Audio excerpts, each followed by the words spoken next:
closed session at this point. That's going to be moved to a little later in the evening. And if you would, please join me for the invocation and pledge of allegiance. Please bow your heads. Dear Father in heaven, thank you for bringing us all here together to do business on behalf of all the residents and community members here in our great town. Please guide and direct our thoughts and our actions, and may it support the will of everyone. Thank you again for all the blessings that you bestowed on us. In your name, amen.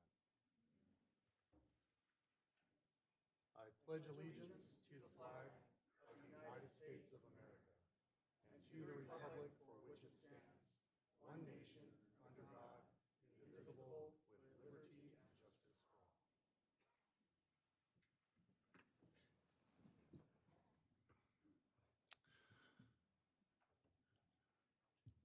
Mr. City Manager, are there any items to be added or deleted? Yes, sir, Mr. Mayor, I would like to delete item 2G, even though it's a public hearing, so we have to open the public hearing, but move to the next meeting. And also would like to remove item 3I, as in ink.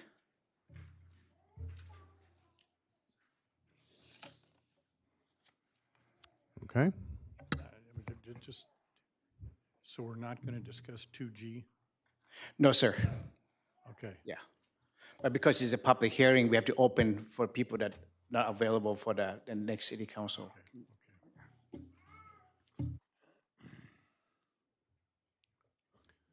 Okay, we're going to move on to the non-agendized public participation section.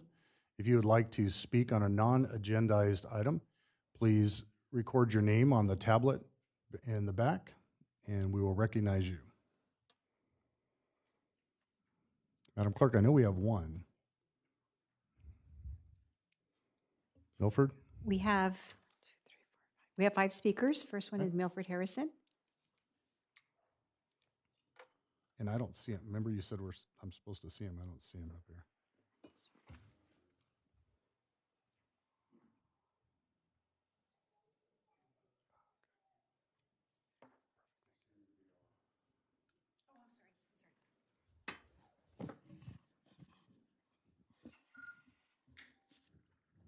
Tasting, that's it. Thank you, Mayor, members of the council. I'm Milford Harrison, and I have had the privilege of joining our current mayor as being the only 2 mayors of this city that were actually born in this city. So it's a real privilege. In addition to my activities with the city of Loma Linda, I am on the board of the San Bernardino Valley Municipal Water District. And I have, a year ago, I was elected to another term, 4-year term. The San Bernardino Valley Municipal Water District is the state water contractor for our entire valley here. We have 700,000 people that are within our boundaries, and our 700,000 are divided up into districts just like the city of Loma Linda is now. And I have 145,000 in my district that stretches basically from this side of the 215 all the way to Mentone on this side of the 10. So the city of Loma Linda, the city of Redlands, and Grand Terrace are all within my district. Our basic function as the state water contractor is to make sure that our 13 retail agencies, including the city of Loma Linda, city of Redlands, East Valley Water District, et cetera, have sufficient water to service their customers. We don't have any retail customers. We only provide the water. Much of that is brought down from the State Water Project, down the California Aqueduct. It's put in Silverwood Lake and brought up behind Cal State San Bernardino and then distributed to this whole valley. And much of it goes into the ground. Underneath us, we have 4 million acre feet of water at this time. which is the same capacity as Shasta Reservoir, which is the largest reservoir in the state, and it just reached capacity just within the last few days. So we have a good supply, but our primary function is to make sure that there is water here for our grandchildren and our great-grandchildren. We've got plenty of water for us now, as long as people conserve and are careful. There are, because of the fact that we don't deal directly with customers, there's a lot of people who do not know much about what we do, including a lot of elected officials, et cetera. Before you tonight, I have placed an announcement about 2 upcoming events that we would like to invite you to, and we'd be pleased if you could be involved. The first one is the San Bernardino Valley Foundation Summit, and that is the basic last April 25 and 26. On April 25, we'll be going through a lot of various explanations of what we do and how we do it. And then on April 26, we will take tours of the various facilities that we either have already built or are building. We're building a $70 million project right now at the east end of the valley to put more water in the ground. And we just finished another $70 million project that is a pipeline that goes from the new waste treatment plant that East Valley Water District put in at the corner of 5th Street and Del Rosa. And they are now producing 6 million gallons a day that are going to the east end of the valley and back into the ground. This is found water that we don't have to get from the sky. We don't have to get from Northern California. And it's an excellent addition. But those are the kinds of things that we'll be discussing during the Foundation Summit. In addition to that, we are scheduling, and we've already scheduled, a state water tour. This is a 2.5-day tour that will leave on a Tuesday afternoon in May 29, and it will be all day on the 30th and return on the 31st. We cover all expenses, and this is for elected leaders and department heads of our various jurisdictions. So I wanted to make sure that you were aware of that and let you know that you are invited. It's an incredible tour. It will take in the various facilities up in Northern California where we get our water from, and it will also include the new Sites Reservoir that is being built in Northern California. So it's an incredible view of the Delta and where our water comes through as it comes down from the Sierras, et cetera. So I wanted to let you know that. I also want to give my thanks to Bhavin and John for their service to our city, and my congratulations to Dr. Wang and to Ovi Popescu on their election to our board. There's a lot of challenges that this city faces in the future, but one of them is not water. Thank you. Thanks, Milford. Is this summit the same thing we did at ESRI last year? No. Okay. No, this is different, than this will be focused on our functions, not all of the other things that were included in that. Okay. Thank you very much. Okay? Yeah, Dr. Daly has a question for you.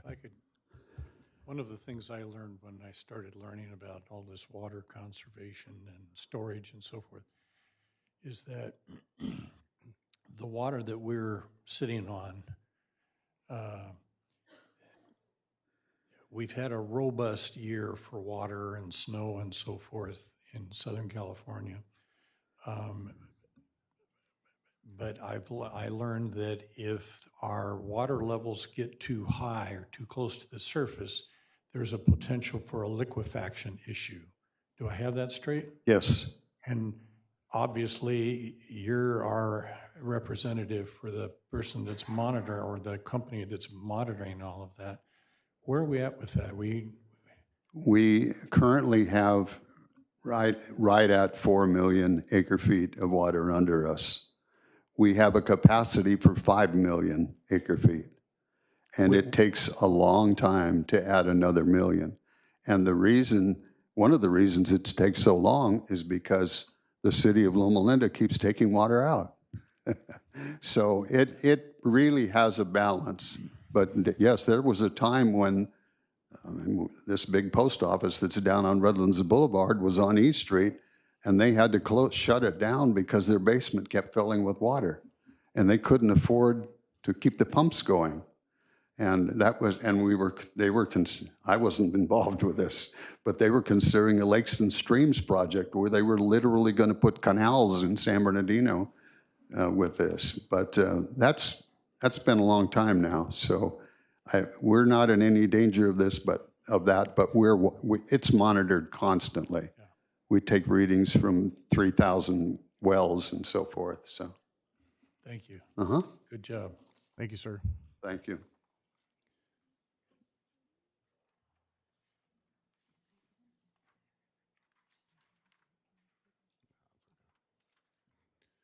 Okay, Todd and Donna Underwood.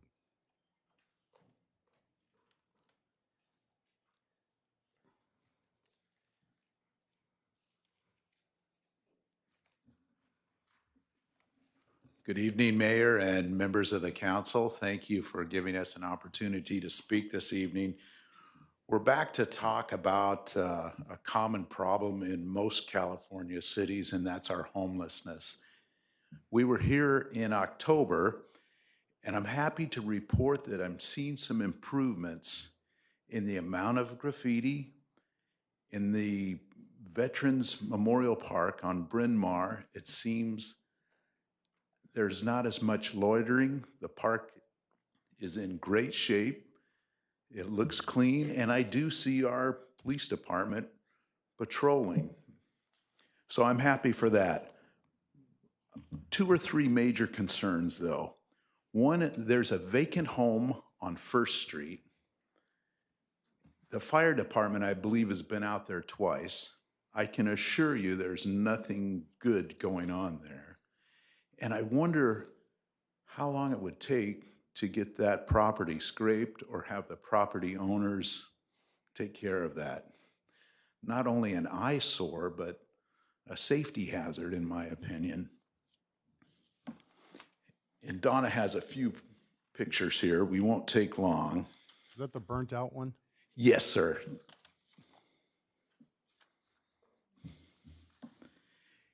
And then just last week, I've noticed on the stairs that go from Barton bus stop down to Mayberry, right across from the Loma Credit Union, there's a tent that's built in to the stairs. You can't go up and down the stairs because of that tent. And I'm not sure all the California laws and requirements, what we can and can't do, but I don't think you can block a sidewalk. I hope not. Have you been to LA? I've seen some pictures, unfortunately, and we're here because I don't want to see that in Loma Linda.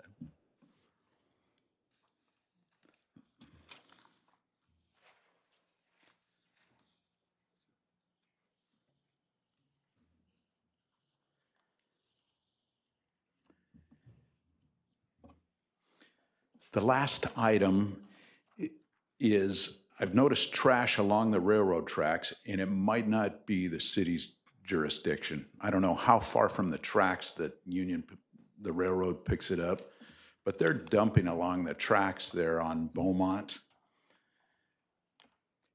And then right across from where we live, right behind the storage place, would that be county because of the flood control? Okay, then perhaps we need to talk with Don Rao about what can be done there. Maybe trimming the bushes and getting some county presence there. Yeah.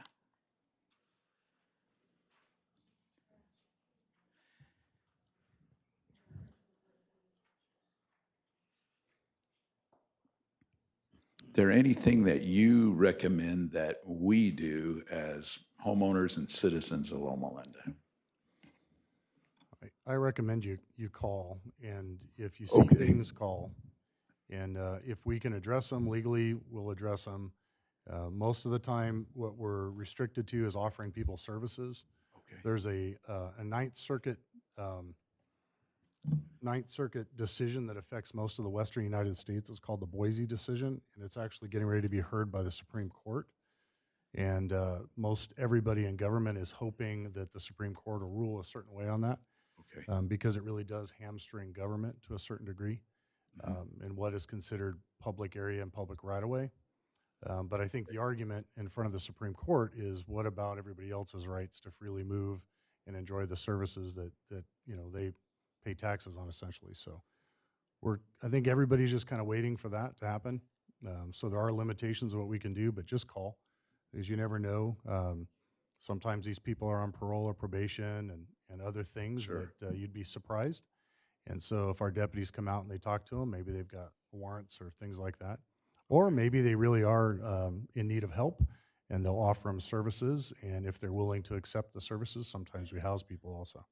So don't be afraid to call. That's what they're there for.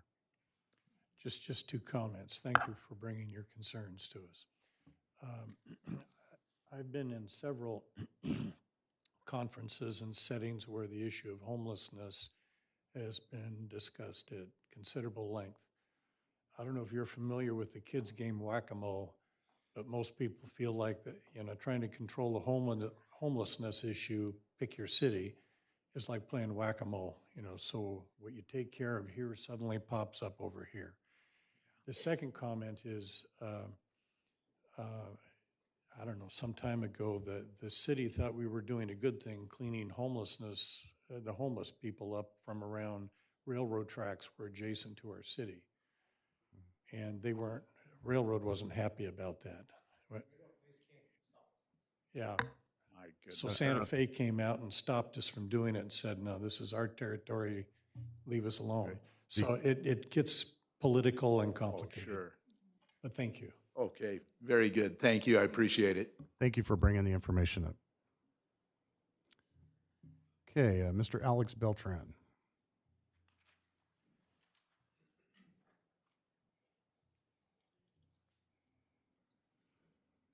Good evening. My name is Alex Beltran. I'm a resident of San Bernardino, but I'm a community organizer who's done work throughout the Inland Empire, including here in Loma Linda. And I mainly wanted to thank Councilmember Jindal for his service for the past 4 years. He was elected during the pandemic, which was it was crazy for all of you, but I know for him, he was really thrown in the deep end, but he rose to the challenge. He was a voice for young people. A lot of people have said how accessible he is when they have an issue and they bring it to him, and he tries to answer them and help them as much as he can.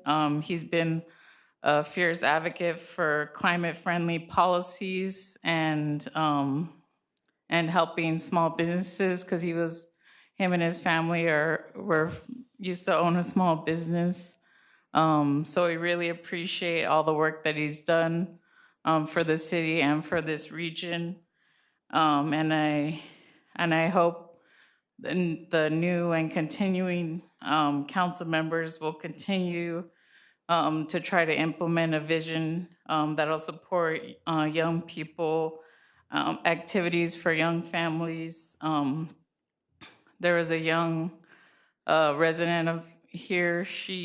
Last week she invited me to speak at the San Bernardino County Transit Authority, and some of the things we asked for, I'll say it here also, because I hope whoever takes over that position on the board, they'll push for more public transit, protected bike lanes, and more pedestrian walkways to make it safer for the people in the community to get to their way. And there are a lot of young people that want to collaborate with the city and help further the community. So thank you. Thank you very much. Jose Mejia.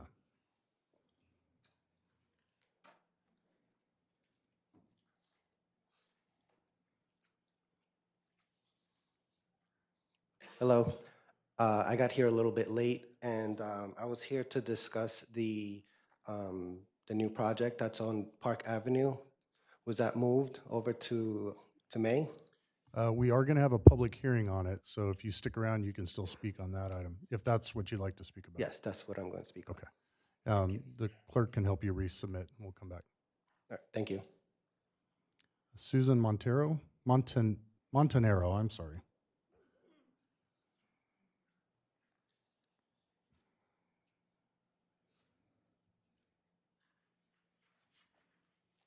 I think we are talking about the Park Avenue also, but my main concern is the corner Park and Coloma.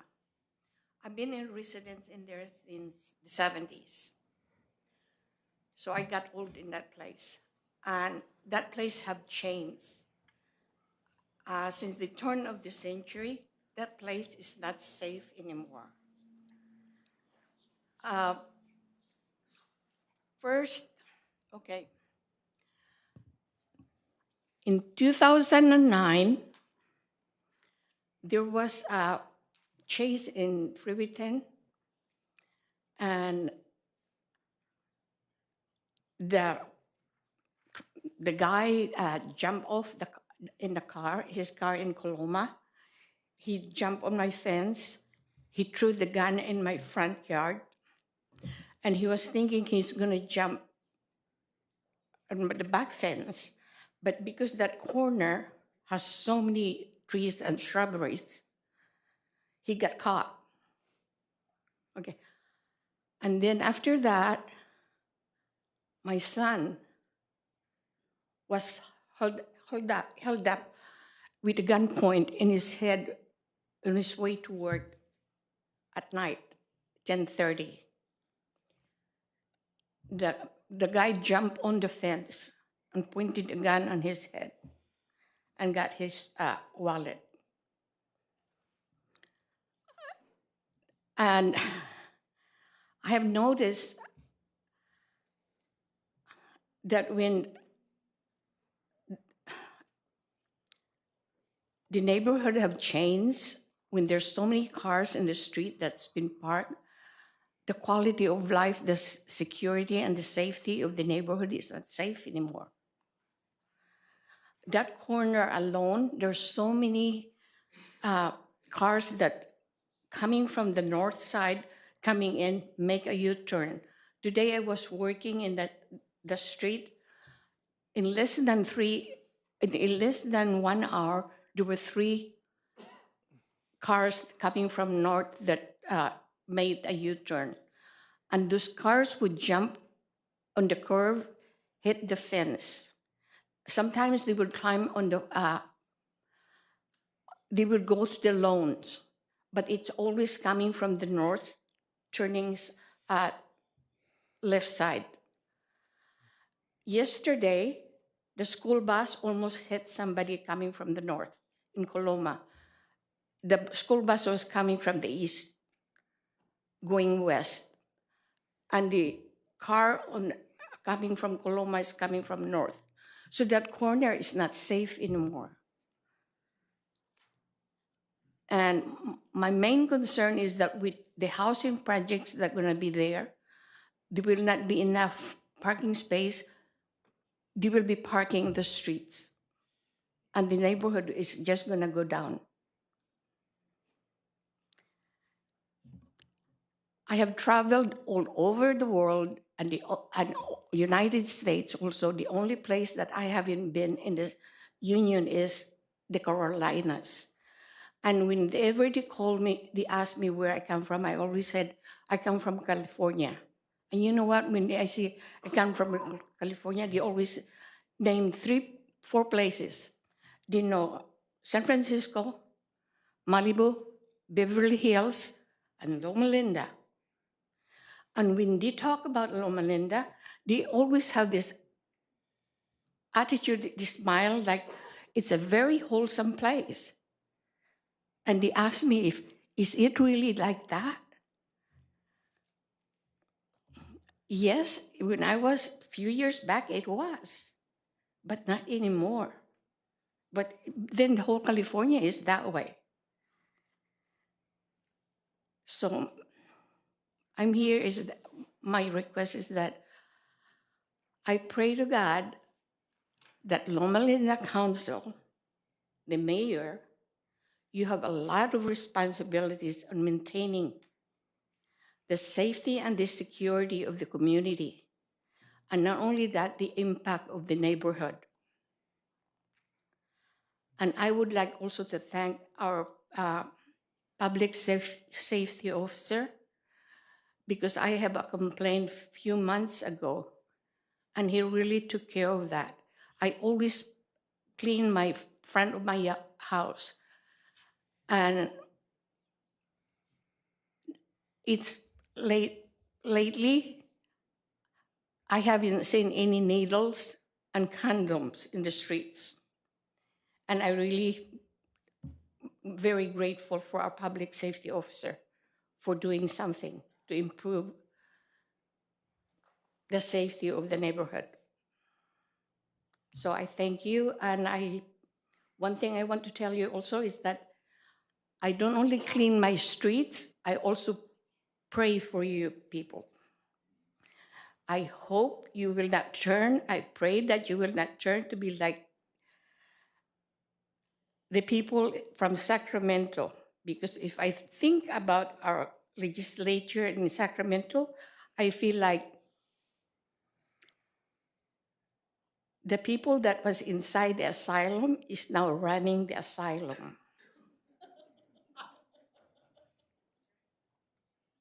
And I pray Loma Linda will not turn to be that way, because Loma Linda, all over the world, from the French Riviera to the Polynesian friends, they know about Loma Linda, and they always think Loma Linda is a heaven. Although when I first came here, the people always said, where do you live? Loma Linda. Oh, you're closer to heaven. But then when you go to Redlands, you are in heaven. Now I realize now why they said that. I know that the majority of the elite from Loma Linda lives in Redlands. But regardless, I still think Loma Linda is better than anywhere else. So please maintain it that way. Thank you, and God bless you. Thank you very much. Okay, that concludes our public speakers for the non-agendized items.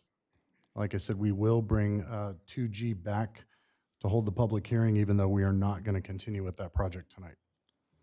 So we will now move on to 2A, which are 3 proclamations. The first one is for the National Day of Prayer. And we don't have anybody here. We do, okay. We have a representative for each. Okay. Carolyn Preschner. Would you like to come up? Maybe say a few words? Mayor and council people, thank you for allowing me to come today. My name is Carolyn Preschner, and I've been associated with the Inland Empire Prayer Breakfast for over 25 years. It is the largest prayer breakfast on the National Day of Prayer in Southern California. We have 500 of my closest friends coming, and I don't have to cook. We are a group of over 30 different churches who gather on the National Day of Prayer so that we are in the public square to, first of all, pray for the people in the room, but we also have a program where we have postcards that I pre-address, and we pray for 4 different people groups. One of them are elected officials. So after the event, if you get a card that says, "We prayed for you," knowing that that's our event. The proclamations that we collect from neighboring cities, people ask me, well, what do you do with them?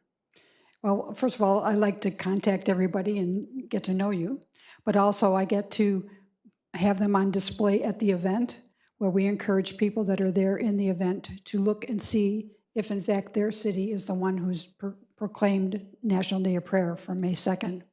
We're happy that Loma Linda is joining us in that. You can go for more information. We have a website, ieprayerbreakfast.org, or you can look on the information I'm going to leave here. These are instructions on how to get a hold of me. I'm going to leave them here on the table, and so if you want more information, it's May 2nd. We're going to be at the Doubletree in Ontario, and we'd be happy to have you come. Thank you. Thank you very much.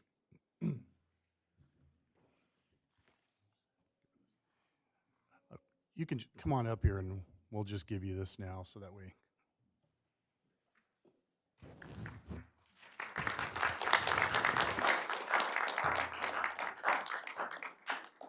Sure. You want a picture with better looking people, not me though. Alvin? Yeah, I take a picture for you.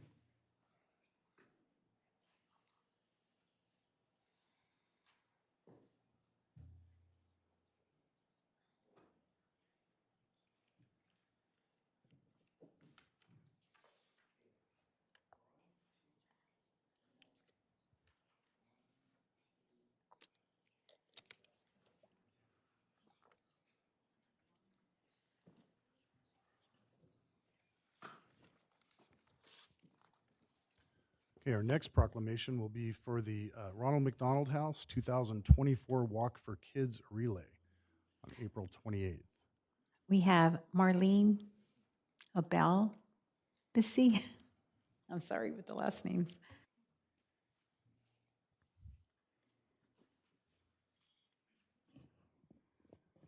Good evening, everybody. My name is Marlene Albelbisi. I'm the development manager at the Inland Empire Ronald McDonald's House. It is with immense gratitude that I accept this proclamation on behalf of the Ronald McDonald's House for our Walk for Kids event. This event symbolizes our community commitment to supporting families during challenging times. By walking together, we're not only raising awareness, but we're also raising crudo funds to ensure that families with sick children have a home away from home. Thank you to the City of Loma Linda for recognizing our efforts and for standing with us in our mission to providing comfort and care for those families in need. Thank you. Thank you very much. Would you like to come forward? Jarb, you want to take another picture?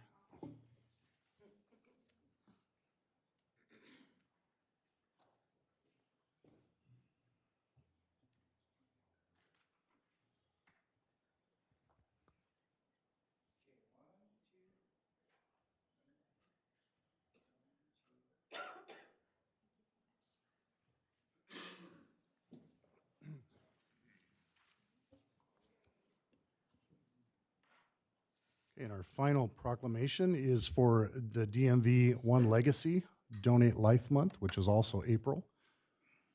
Catherine Mantz. Good evening. Thank you for having me back again this year. I'm going to remind you a little bit about my story.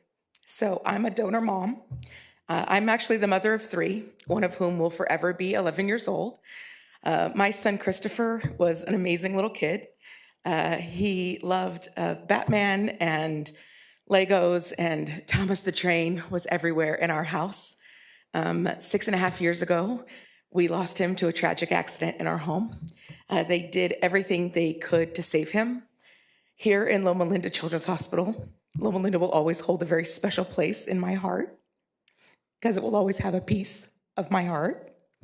Christopher was able to save 5 lives when he passed.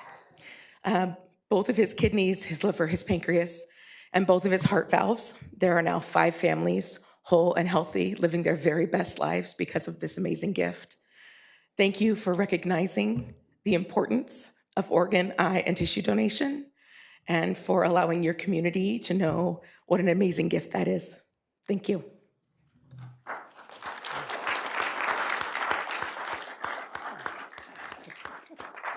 Again.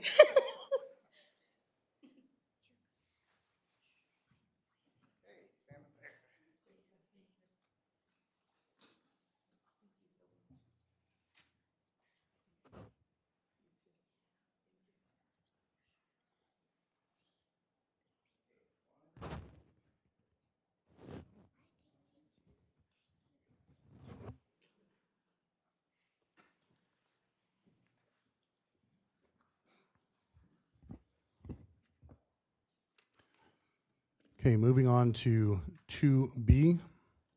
This will be to certify the March 5, 2024 election. So we have Council Bill R 2024-11, which certifies the election results. And then we will have some remarks from our one departing council member who is here. And then we'll swear in the new council members and present the certificate of election, and then seat the new council. So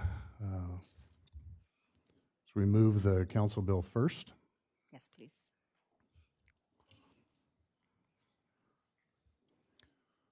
Need a motion, or I can Yes, move please, it? a motion.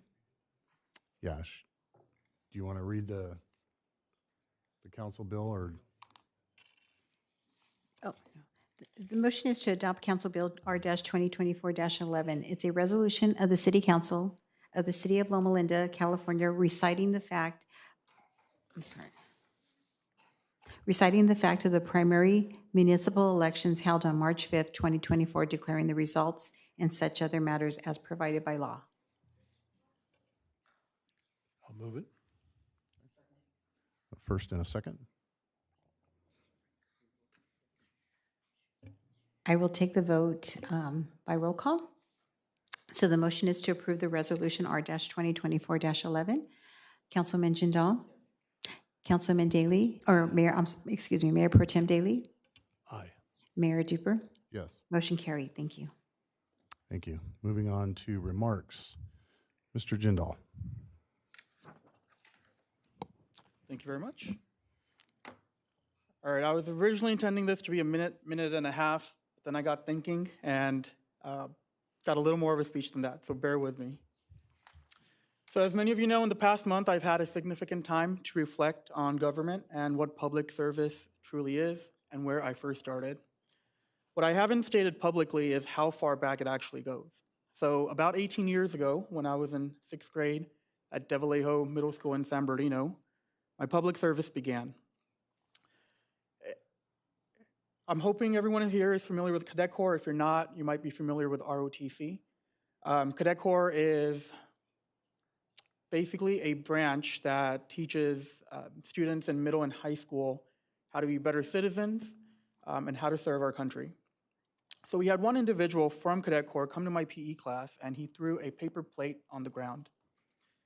And his words resonate with me to this day. He said, you can either be the person who sees the paper plate and walks by, or you can be the person that picks the paper plate up and makes that small difference in the world. Not only did that get me in Cadet Corps, but that got me into my life of public service. And ever since that moment, I've been dedicating to how I can make even the smallest contribution to my community.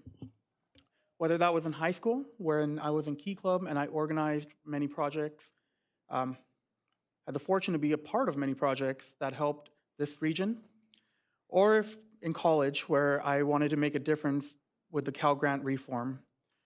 I graduated college from Claremont McKenna in 2017, and I actually wanted to move out. I wanted to work with the United Nations Development Program, specifically helping supply chains in Southeast Asia. That was my passion. Life and family responsibilities had other plans for me, and God wanted me to be more involved locally, which is what has led us here today.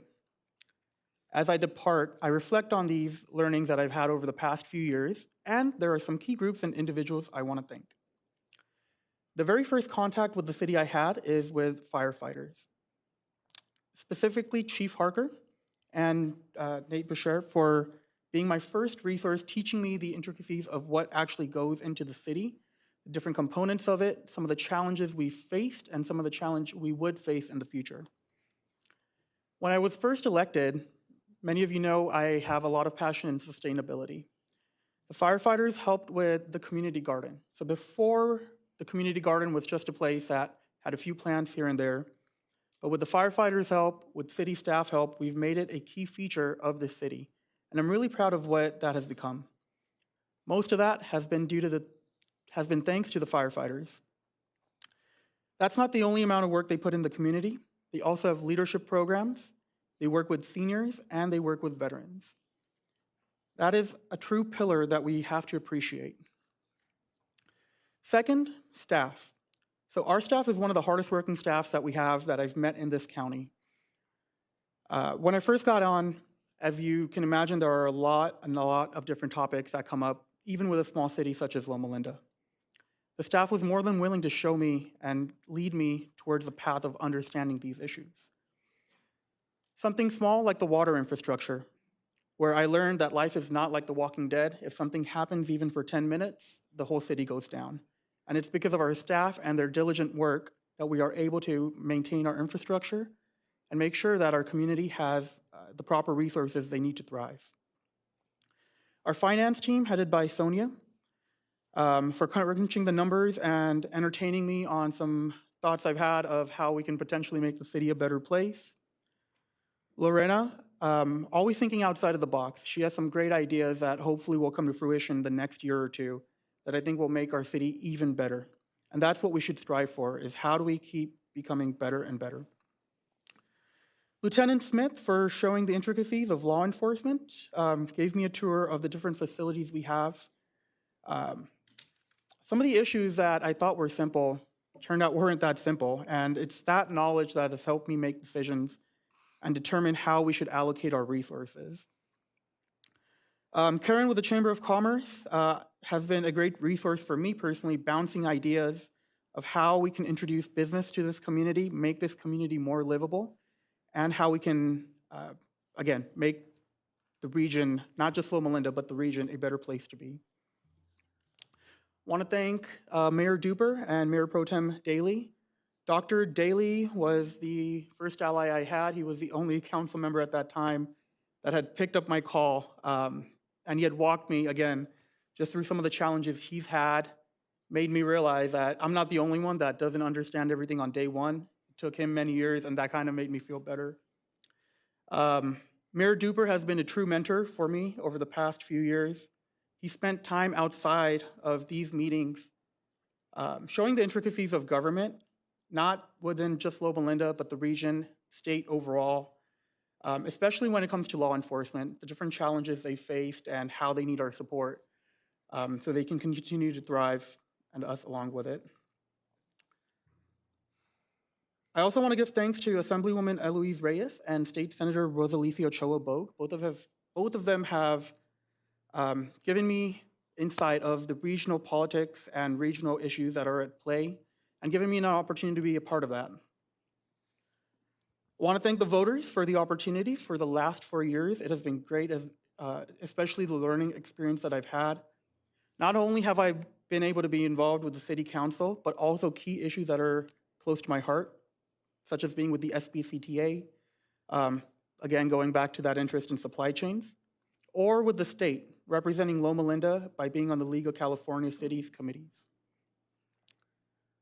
Part of the voters, I want to thank the volunteers spending their time off to engage voters. I know your time is valuable, and I really appreciate every single second that you've put, not just while you're with me, but even before planning and making sure that voters know, whether it's about me or whether it's about the city, some of the key issues that are at play and what we're doing and what we want to do to help make their lives better.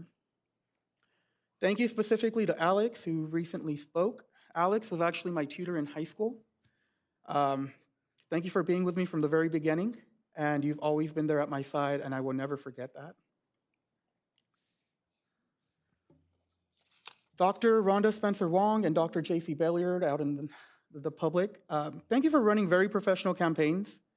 Even before you ran your city council campaigns, you have been pillars of the community. And you're exactly the type of leadership we need, whether it's city council, whether it's on a committee, or maybe even something higher, president one day. I hope that we can continue to rely on your leadership as we take this region, this state, and this country forward. When I first took office, COVID had just started, and that put a dent in a lot of the things I wanted to do. It introduced issues in our community that we had not faced before. As a council, regardless of what our beliefs were, regardless of what politics or political parties we were, we got through them together. And we made sure that, differences aside, we agreed on what the right approach for the city was. For the next 4 years, we will continue to have challenges. Many of these challenges started in 2008, and we now have an opportunity to actually address them. Some of those are going to be talked about today. I won't tell the new council on how to approach these. I'm sure you have many ideas. But I do appeal that we want to make sure that we support our staff, whether that is our firefighters, whether that is our police, or our city staff. These people have spent years of their lives dedicating themselves, even despite many of them having better opportunities. But they decide to be in Loma Linda. They decide to make this city better. Please keep them in mind for any of the decisions that you make. Finally, I'd like to congratulate Dr. Rhonda Spencer Wong. You're going to be a very great asset to the city. Congratulations, Mr. Popescu. You now represent all of us, and we want you to be successful in doing so. This is going to be your 4th term, and I hope that you can look back at the end of it and look at it with a smile at some of the accomplishments that you have had and you will continue to have. Finally, as I emailed a resident this morning, I am not disappearing. I do not need this specific chair to be an advocate for you and for our community. I was, I am, and I will continue to be your humble servant.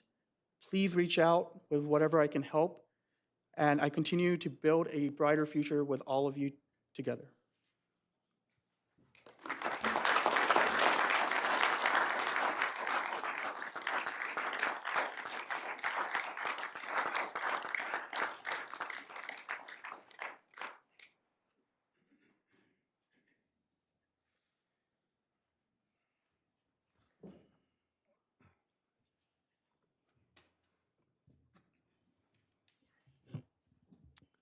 Okay, it's that time to bring up the new council members and to take the oath of allegiance. May I just interrupt for a moment? We do have a plaque for our departing council member.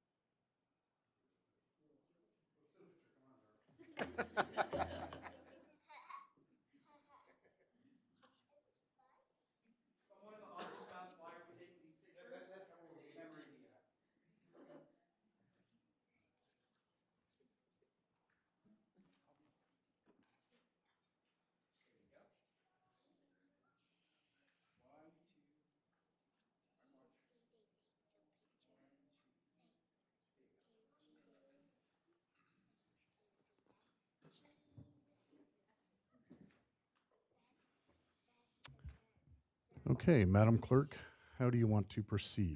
Thank you. Well, I'd like to invite Ovi Popescu and Rhonda Spencer Wong up in front of the dais as I give them the oath.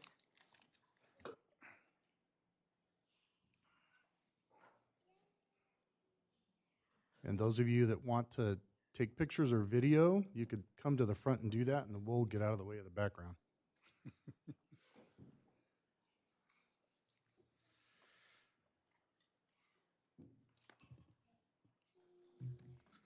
I'm going to do this together. to both of them, the oath.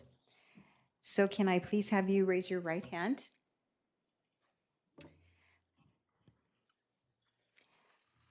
Do you solemnly swear that you will support and defend the Constitution of the United States and the Constitution of the State of California against all enemies, foreign and domestic, that you will bear true faith and allegiance to the Constitution of the United States and the Constitution of the State of California, that you will take this obligation freely, without any mental reservations or purpose of evasion, and that you will well and faithfully discharge the duties upon which you're about to enter?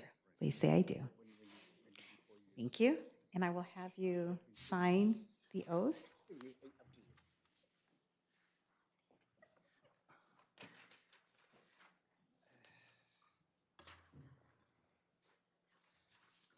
You know what, I take it back. Sorry.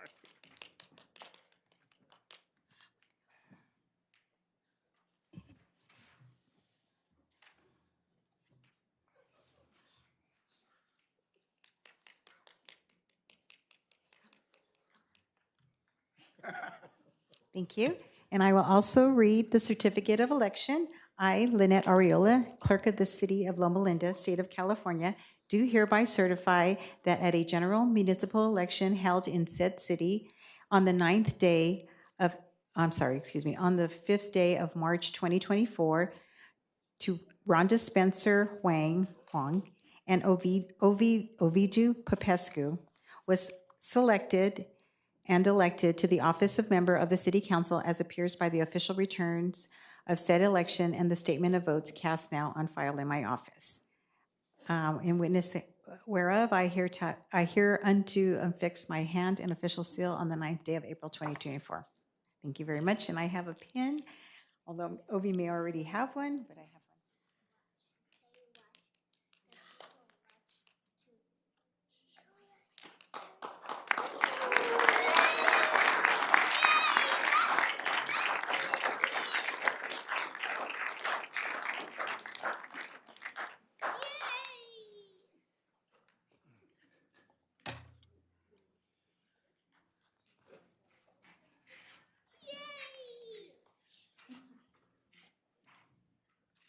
Rhonda, you have a reserved seat up here now.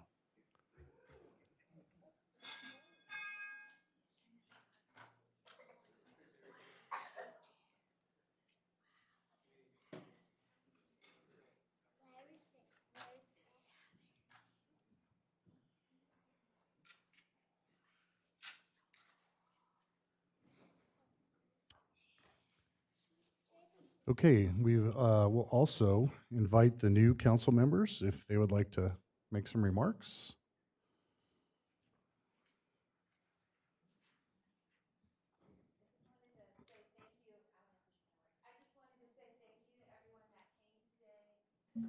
All my family and friends, thank you, and all the community that's here to support us, especially like the children.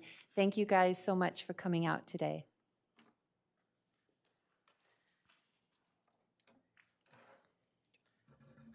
I'll be brief as well. Loma Linda sends a remarkable city, and we are deeply grateful to call it our home. This election demanded considerable effort, yet its favorable outcome is a testament to the divine providence and inspiration. I thank the Almighty for his blessings and give him all the glory.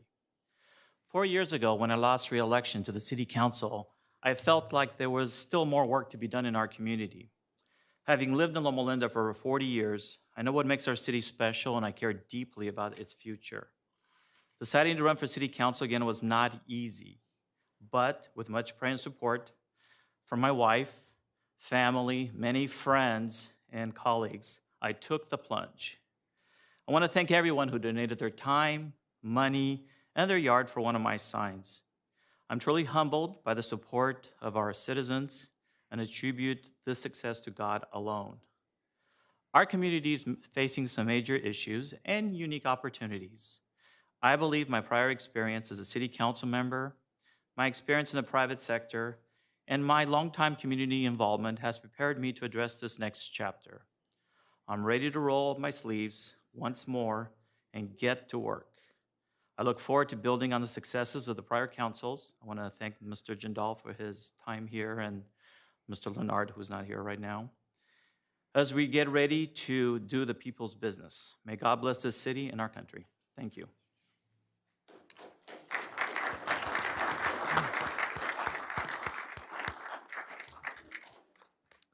Thank you very much. Moving on to 2C, where we reorganize for the next 2 years. So this will be where we entertain nominations to be the mayor. So, Mr. Mayor, I'd like to submit you to continue as mayor. You've done a great job. I've enjoyed working with you. You've provided effective leadership. You pick up all the extra pieces some of us don't get around to. So I appreciate it. Sir.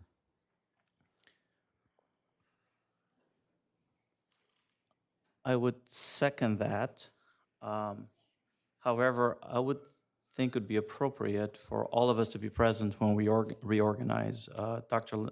Rigsby is not here, and he will be here tonight, but too late for this meeting. And I would love the opportunity for us to reorganize in a week. So we'd have a special meeting, so we have the full council.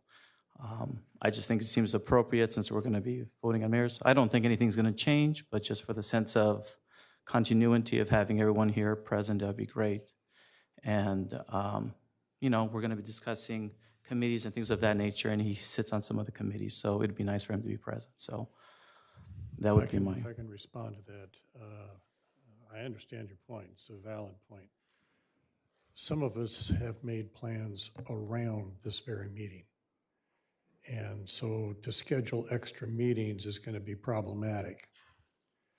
And this meeting was no secret, so I agree with you. I don't think it would probably change anything. But are you suggesting we only withhold reorganization of the mayor and mayor pro tem, or all the rest of the assignments? Yes, assignments as well. I think since it would be great for all of them to be, for him to be as well. But that's my request. Yeah. And we can do it in a week. What's that? We can do it in a week from tonight. Yeah, that doesn't work for me. Yeah. It doesn't work for me. Yeah, I'm not available next week either. And I know, I'm not sure what Dr. Wong's schedule is like.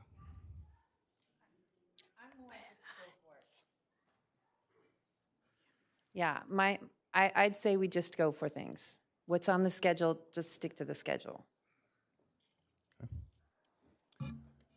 Okay, anybody else interested in making another motion? Okay, seeing none, Madam Clerk. Nomination is for Mayor Duper for mayor. All those in favor, all those in favor, please say aye. Aye. Aye. All those not in favor? Abstain. Motion carried, and our mayor is Mayor Duper. We'll continue. Thank you. Okay.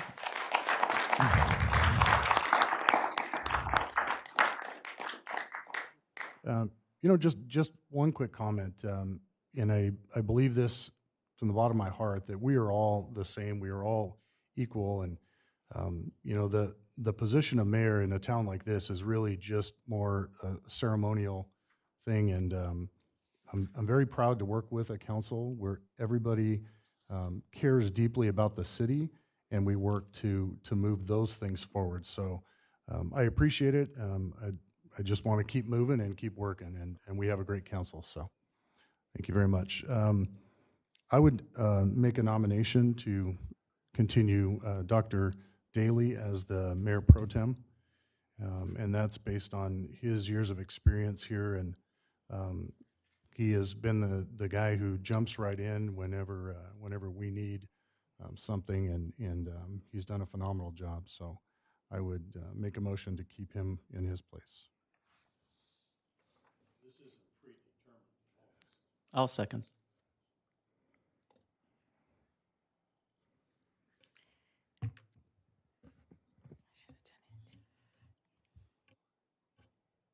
No other nominations? Any other nominations? We cease nominations. So the motion is to nominate Ron Daly as mayor pro tem. All those in favor, please say aye. Aye. Aye. Okay. Motion carried. Okay, moving on to the boards and commissions. I guess we can take them just one at a time.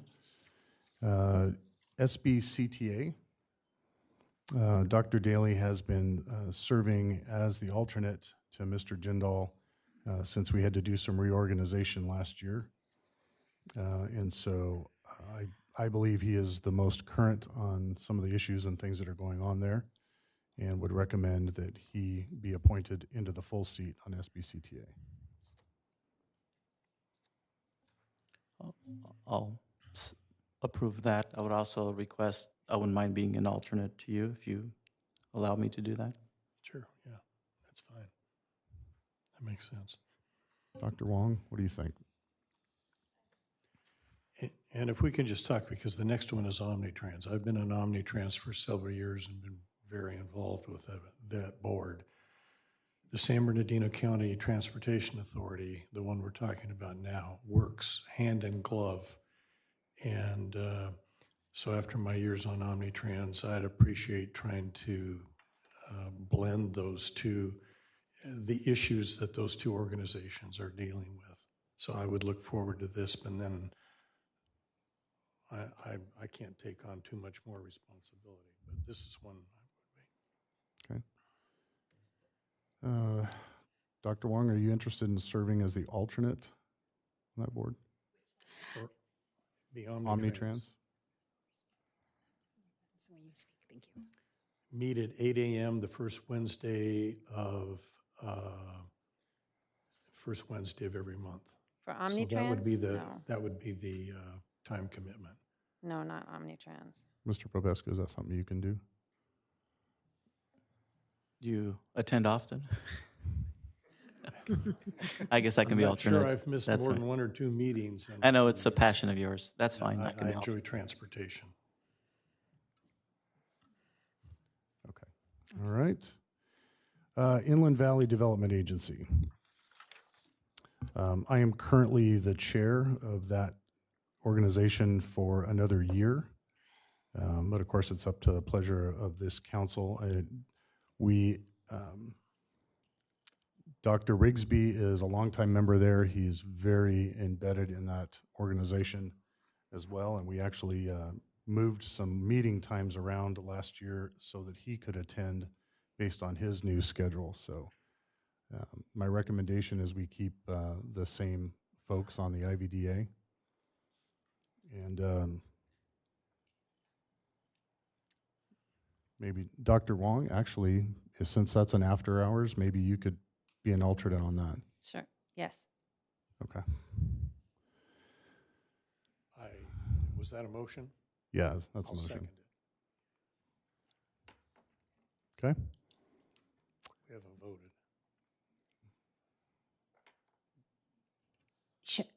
Well, we've been going through each item already. Shall I just? You want to just do them all in one at the end? Yeah. Okay. That's fine. Okay. All right. The Airport Authority. Again, Dr. Rigsby has been our primary on the Airport Authority. And I believe he is on the executive board, is he not, or no? Yes, because he's the vice president of the Okay, board, yeah. yes. So I think it's appropriate to keep him there, and I've been the alternate there as well. So I'm willing to continue doing that. I make that motion, that's fine. The Insurance Joint Powers Authority. No, the solid waste. No, well, we have it. The insurance is next on our list here. But it doesn't matter. Sorry. No, it's okay. Solid waste is important, so. That's the last one. I'm sorry. Anybody interested in that? Who's on it currently? I think we send Jarb. Don't tell to- me it's me, because No, I think, Councilman Rigsby is occurring, and I'm alternate. and is, with his obligations at the VA, is he still able to sustain that? I don't know. And when you say no, you don't know, or no, he can't? I don't know. I don't know when they meet. Why don't we pencil his name in then, since he's got a history with it? That's what you get for not being here. Yeah. Yeah, I think he would be okay being the primary, and then you attend as the alternate. We've done that for a number of years. And Confire, I currently serve as the vice chair of Confire, so I'd like to continue doing that. As you know, we're moving into the new ground ambulance contract this year, and so there's a lot of moving parts there that I'd like to continue serving, if that's okay with everybody. That's fine. Is there an alternate to that or no? There is. Who's the alternate now? It's Dusty, I believe. Okay, I think that's fine. When do they meet?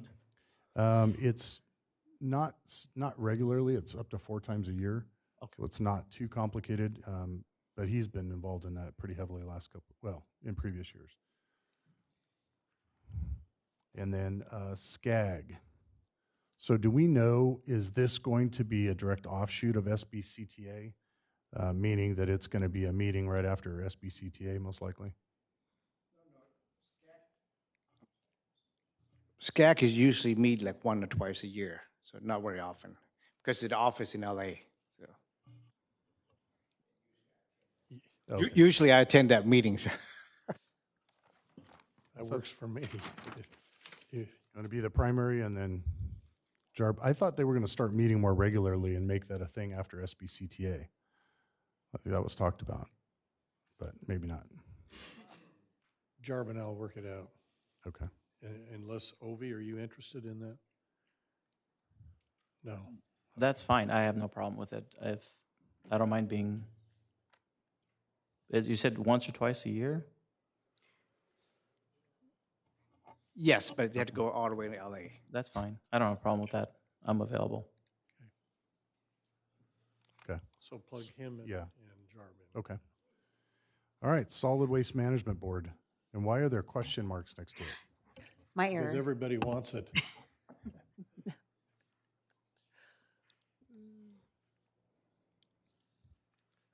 Who's currently on the board? I think it's Right now is Mr. Jindal. Mrs. Jindal and the mayor as alternate. And it's meet third Thursday of the month,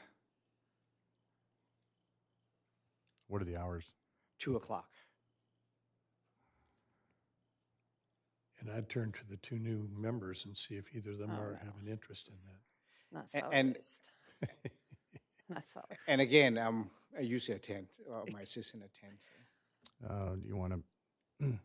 But- You can put anybody's name. You can put my name on it. Then if Okay. you'll attend. And what we try to make sure we do is make sure we all are pretty well versed on a lot of this stuff. So, Dr. Wong will all be attending various meetings and things together. Okay. Okay. Did we get them set? Are you? May I just double check I have everything Yes. correct? Okay. So for the San Bernardino County Transportation Authority, formerly Sandbag, I have Daly as a delegate and Popescu as the alternate. Did I have that correct? Okay.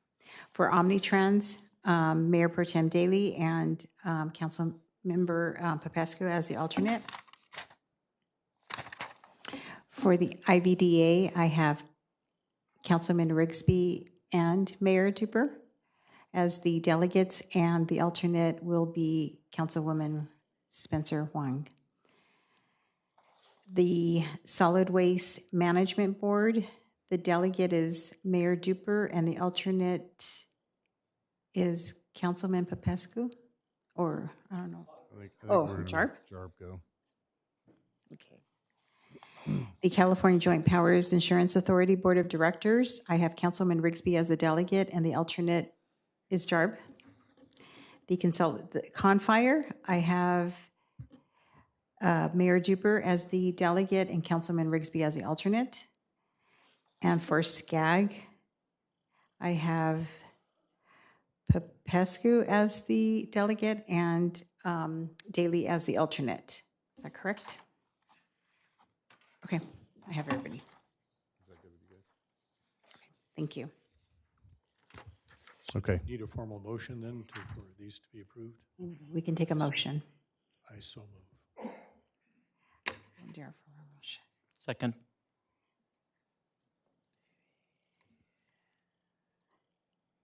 So motion is to approve the delegates and alternates for the various boards and commissions. I will take your vote electronically. Please vote.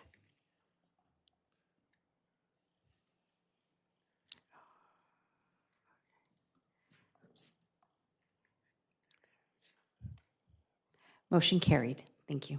This is such an improvement from these buttons that I can never keep straight that are up here.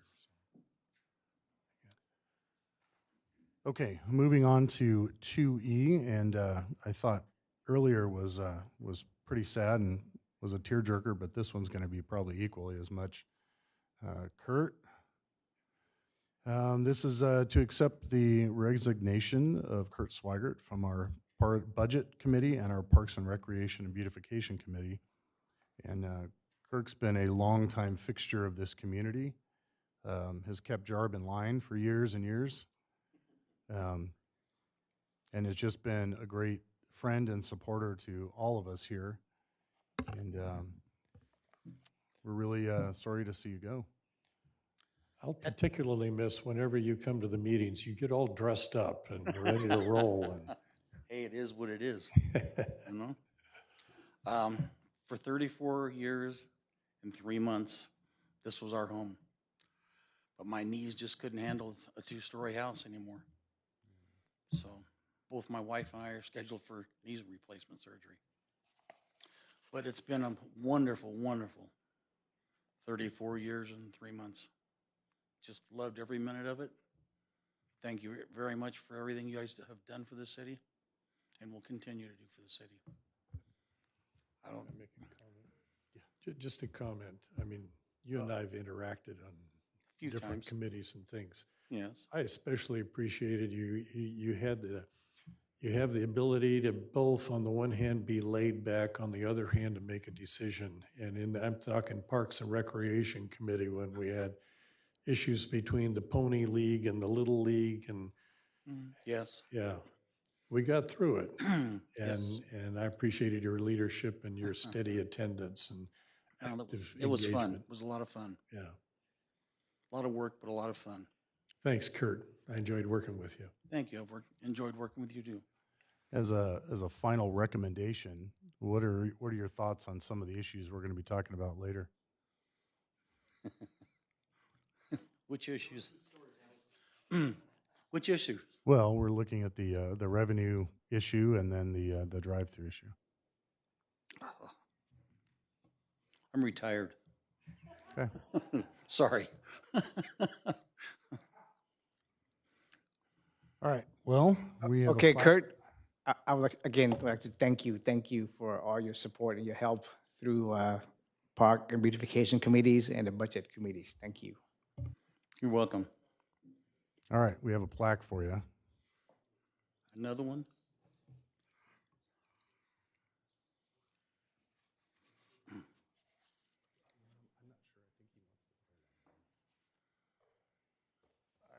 Come on up.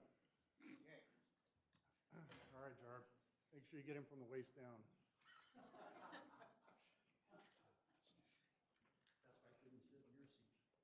Oh, come on, you guys. Yeah, come on.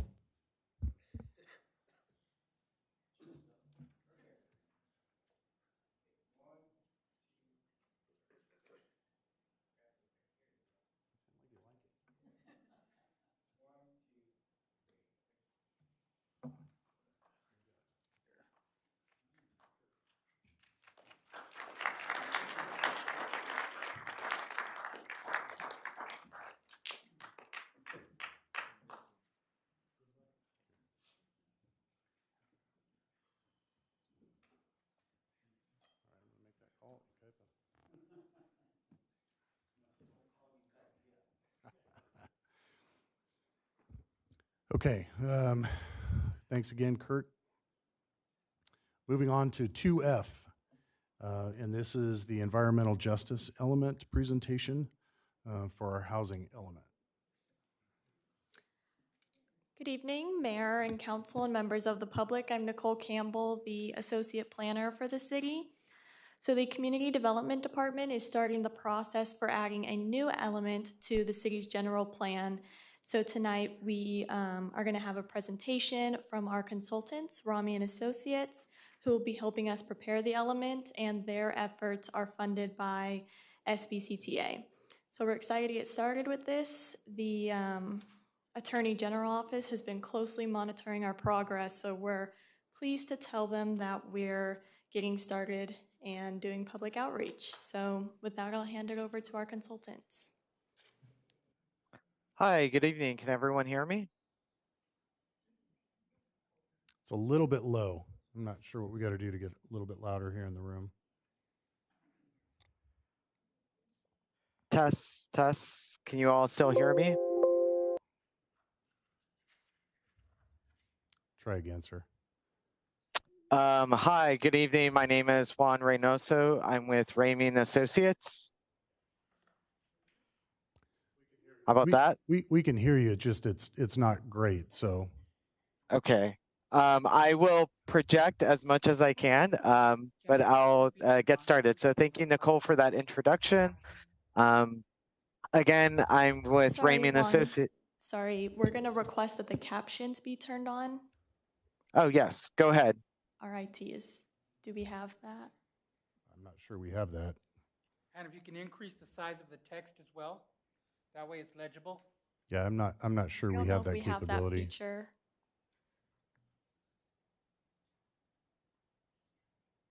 Oh, there we go.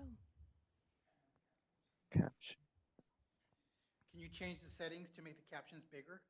Yeah, I don't think we have captions, is what we're trying to tell you. Oh, maybe we do. Okay, so I added captions. I don't know if you all can see that on your end. Thank you. Thank you so much. Okay. Right. So Raymond Associates, we're a small business that focuses on urban planning and design. And for the past few years, we've been working with SBCTA to help jurisdictions in San Bernardino County implement a legislation that was passed several years ago related to general plans, and so specifically the environmental justice element. Before I get into the EJ element portions and the law related to that, just wanted to provide a refresher for some existing city council members, and maybe this is new content for the new city council members. Every jurisdiction, every city and county in California is required to have a general plan. And a general plan at a very high level is kind of like a roadmap for a jurisdiction to help identify the future actions that the city wants to do over the next 15 or 20 years. You can think of a general plan sort of like a long-term to-do list for the city. And typically these general plans are updated again every 15 to 20 years. And they're meant to help a community come together to identify what they want to focus on, what they want to build up, key topics of concern they want to address. Obviously, community members brought up a number of key topics earlier in this meeting. So that's the type of thing that general plans cover. Based off of state law, there are 9 required elements that every general plan in the state has or is required to have. There are a number of other elements that general plans have an option to add as well. But here on this slide are those 9 required ones. The housing element and land use elements tend to get a lot of attention because they have more impact, and as well, housing elements have a lot of sticks and carrots attached to them. The newest required element is the environmental justice element, which we are talking about today. So back in 2016, there was a law passed called the Planning for Healthy Communities Act, and it went into effect in 2018. And this law seeks to bring together public health and urban planning because there is a recognition and growing recognition that the decisions that are made through urban planning impact health down the line. whether it's issues related to transportation safety, which you all have talked about earlier, or issues related to access to healthy foods, which there's a lot of different ways in which planning impacts health. And so this particular law sought to make it a little bit more formalized so that jurisdictions would think a little bit more about how the decisions they are making related to urban planning impact health down the line. And so SB 1000 requires requires most cities and counties, but not all cities and counties. And SB 1000 is triggered when two criteria are met. The first criteria is if a jurisdiction is adopting or updating two or more elements of their general plan. And since every city and county in the state has to update their housing element on a certain cycle, that's one element. And then the housing element often triggers updates to other elements, especially land use. And so as a result, this first criteria is triggered for many jurisdictions. The second criteria is whether or not a jurisdiction within their boundaries has something called disadvantaged communities. And now the term disadvantaged communities, I have it in quotes here on the slides. And it's a very specific term that was written into the legislation and also into the state guidance that the state's Office of Planning and Research put out. And through the guidance and also the state legislation, there's a very specific process for identifying what disadvantaged communities are and a technical methodology that must be used. And so this technical methodology ends up leading to many jurisdictions within the state having at least one or more disadvantaged communities, which again, through this methodology. And so if Senate Bill 1000 is triggered, if those two criteria are met, then a jurisdiction, local governments have two options. One, as Nicole was mentioning earlier, a jurisdiction can put together a new element or a new chapter to their general plan. Or the second option is to sprinkle environmental justice related goals, policies, and objectives across other elements, across all the other elements of the general plan. So in addition to that, Senate Bill 1000 also has 6 topic areas that need to be addressed within the chapter itself, within the element. And so you can see those 6 topic areas in the blue boxes on the right. So some of them are more traditional things that people may think about when they think about the issues related to the environment. So that's issues like pollution exposure, air pollution, et cetera. Other issues people may think about when they envision what a healthy community is: access to healthy foods, access to opportunities for physical activity, and a few other issues that you see here. And in addition to this piece about the 6 topic areas, it's also clearly listed in the legislation that jurisdictions have to make a meaningful effort to, and the word meaningful is key here, to engage community members throughout the process of putting together an environmental justice element. And so that may mean reaching out to different organizations, partners, community residents, especially those that live in the areas that the city identifies as being a disadvantaged community, again, based off of that state technical method.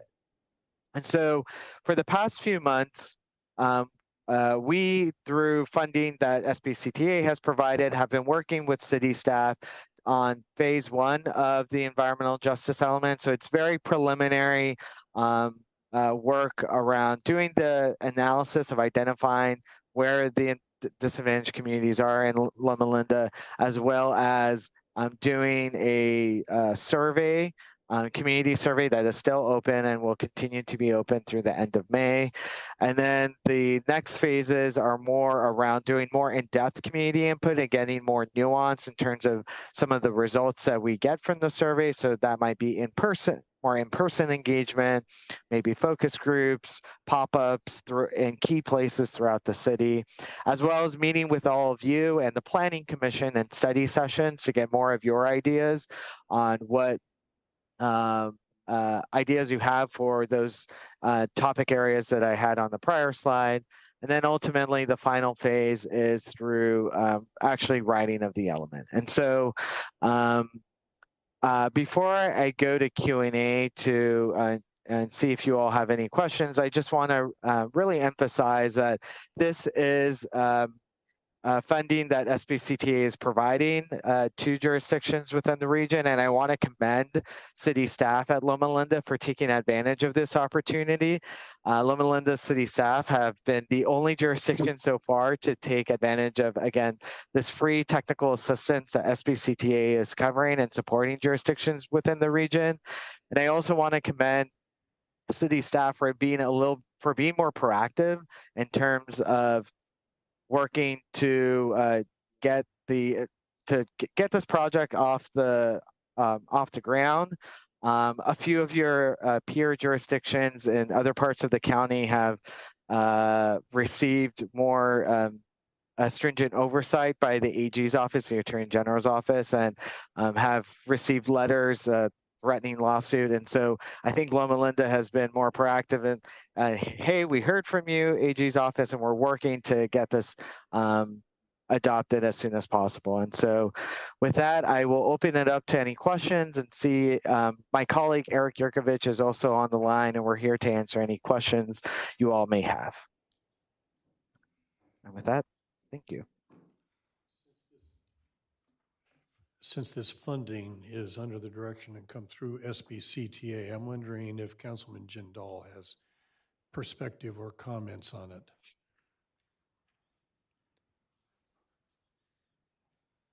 You don't have to, but I thought you may be. Educate me. Nope. So not specifically on this, but as you guys know, SBCTA and SBCOG are united. There's more of this that's going to be coming up.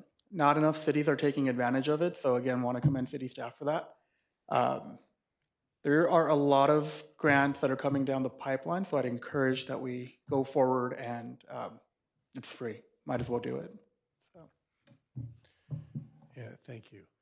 And my other question is, I mean, you threw a lot up on the screen here, and can you tell me what the 2 or 3 take-home messages are for City Council in terms of what you're looking for from us? Yes. So one take-home message is later this year, we'll probably like to meet with City Council and then also Planning Commission to spend a little bit more time than the short time that we have today on the City Council on this meeting, to hear from you, brainstorm a little bit, throw ideas around, and also review the feedback that we'll be receiving from community members this spring and during the summer in order to identify some of the topic areas you really want to focus on as part of this new chapter, this new element of the general plan. And so I think that's one take-home message. And the second take-home message is that this project has started and city staff are taking advantage of opportunities, free opportunities that are available. And so again, I think this is really great that city staff have taken advantage of it and are being proactive and working with and avoiding any potential conflict with the AG's office. I got a couple of questions. So we are doing this proactively, meaning that we haven't got 2 triggers, correct? We just have the 1 trigger? No, there are the 2 triggers. What I mean by proactively is that not waiting like some of your peer jurisdictions and getting a more official comment letter from the AG's office, basically saying, we see what's happening, we're concerned and that you haven't complied with the legislation, and that essentially considering going into a lawsuit situation. But I think Loma Linda staff are aware, and they're working to come into compliance with, again, this law that was passed back in 2016 and went into effect in 2018.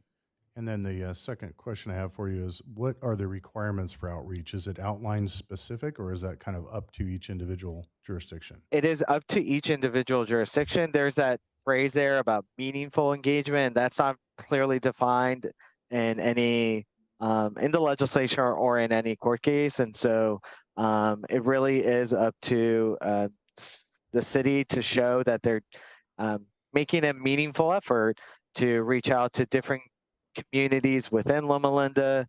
We've already met with city staff and have identified quite a few of different places within the city, events within the city, stakeholders to reach out to and ask for them to work with us in order to get, for example, the survey out through their mailing lists and newsletters and their constituencies. So we can try to get as many different voices to give their thoughts on issues related to the environment and healthy communities in Loma Linda.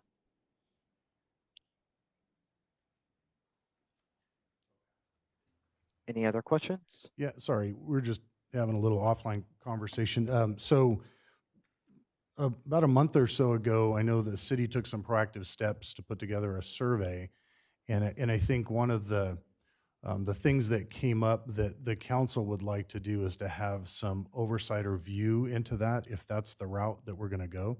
So especially since we have an expert now on the council, it would be wholly appropriate, I think, for us to at least have some review. And I think that was my concern when I saw us start to go down that road, is just to make sure we're all on the same page and have knowledge of what is actually going out.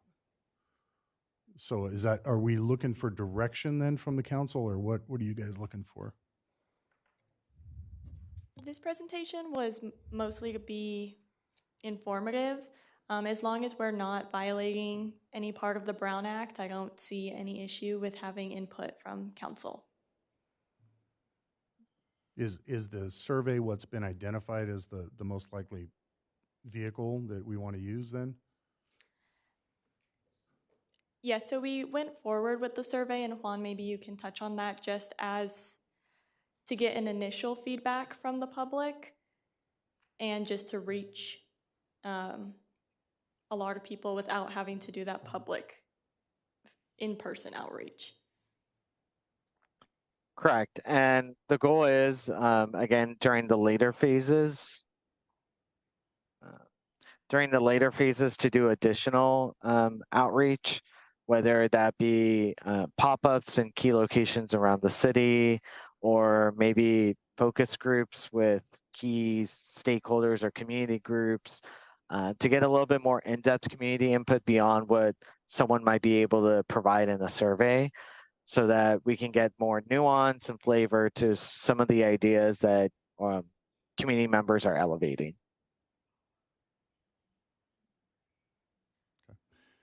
Okay, yeah, just that was just my observation from when that started to go out, was that I think just at least so the council knows what is going out, and we're aware in case we get questions from folks out there in the community. And so I think I don't want to say we jumped the gun a little bit on it, but I think this council would like just to have a view or some knowledge of how we're going to approach that. So do you want to see the questionnaire again? I'd be happy to. Well, if we can back up one step to our consultant, what are the next steps for the city council and the city staff in handling this? Yeah, so as I mentioned earlier, we're hoping to schedule some study sessions with you all, maybe late summer or early fall.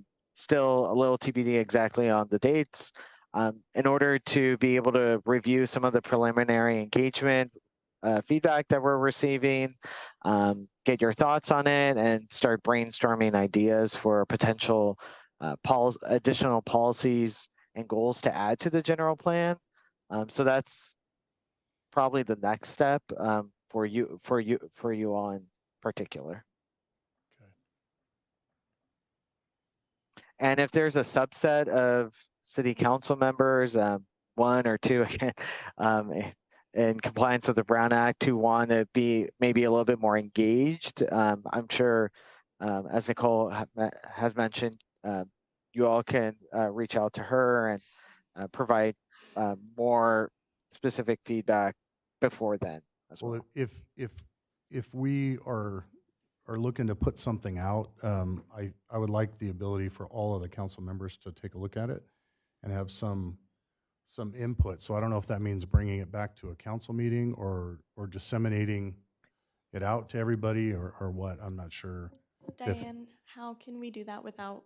the city manager can communicate one-on-one with each of us.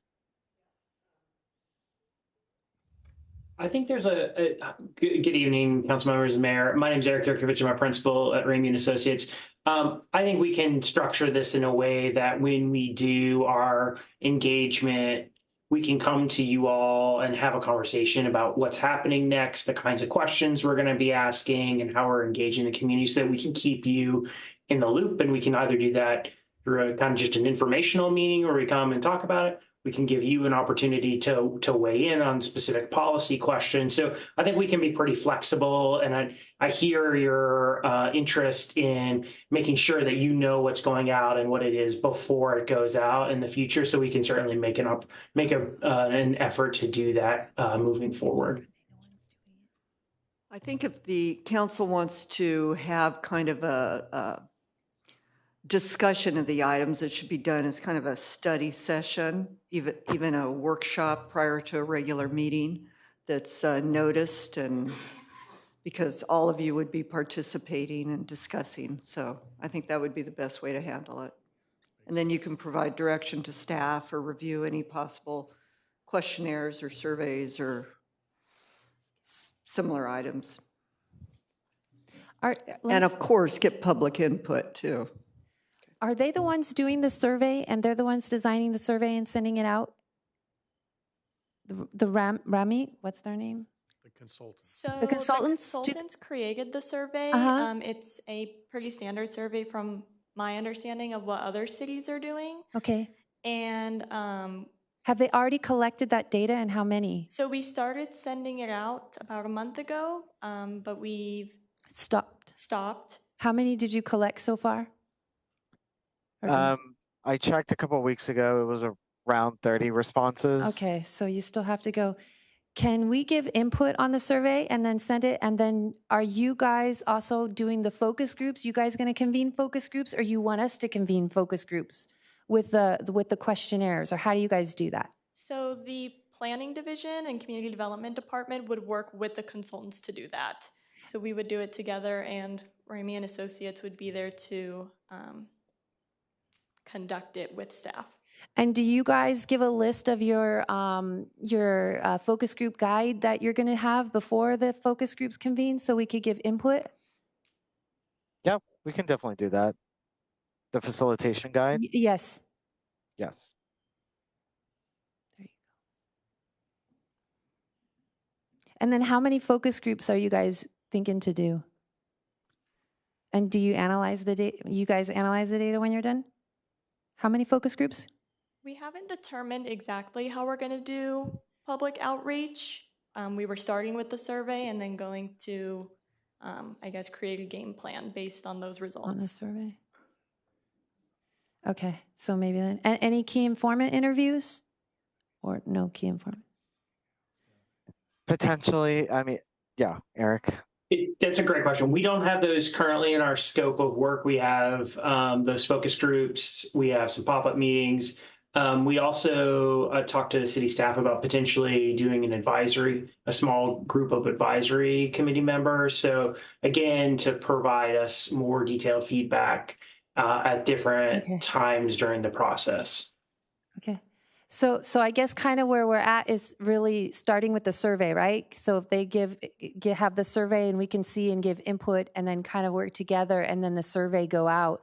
Is there any incentives? Because 30 out of the whole city is kind of small. Is there any incentives or anything for people to take part in the surveys? So we did only have the survey out for about 2 weeks before we stopped advertising it. And the reason why we went forth with the survey is because to get more of the public involved. Yeah. Because although we do have a big show out at our meeting tonight, this isn't the typical amount of attendance. Yeah. And so we were hoping that with the survey and doing it online that we could get more input. But when you do online, you limit the demographic that you're going to get. Right, which is why it isn't going to be our only Okay. form. And then we were advertising it throughout the city on posters. Okay. And then we do have it available to take in person. Okay. That's good. Okay. Yeah, if we can kind of see it and give input and go forward with that, we can even help you. I mean, you guys are probably going to need help promoting it as well to reach as many, because even 30 in 2 weeks is kind of small, but we can help you guys. Okay, great, thank you. Yeah, I'll work with Diane to ensure that we're in compliance.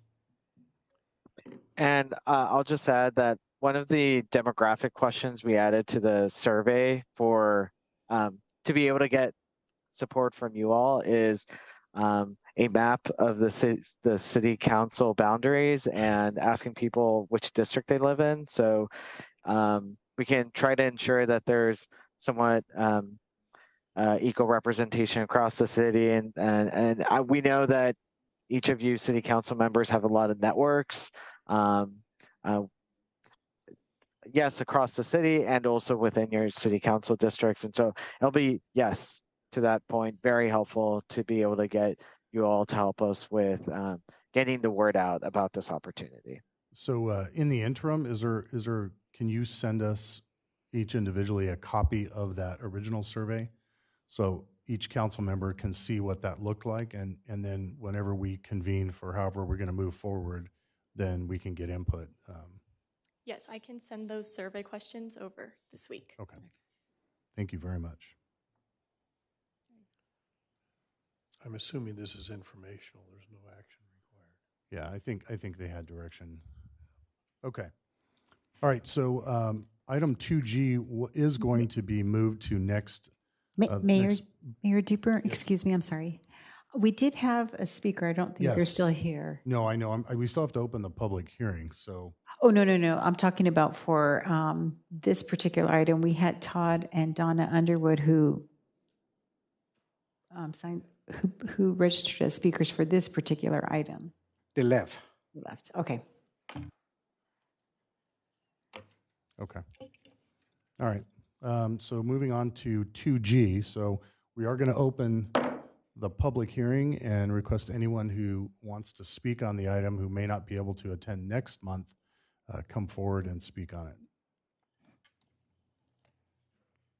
And seeing nobody, there will be another opportunity because we're going to continue it.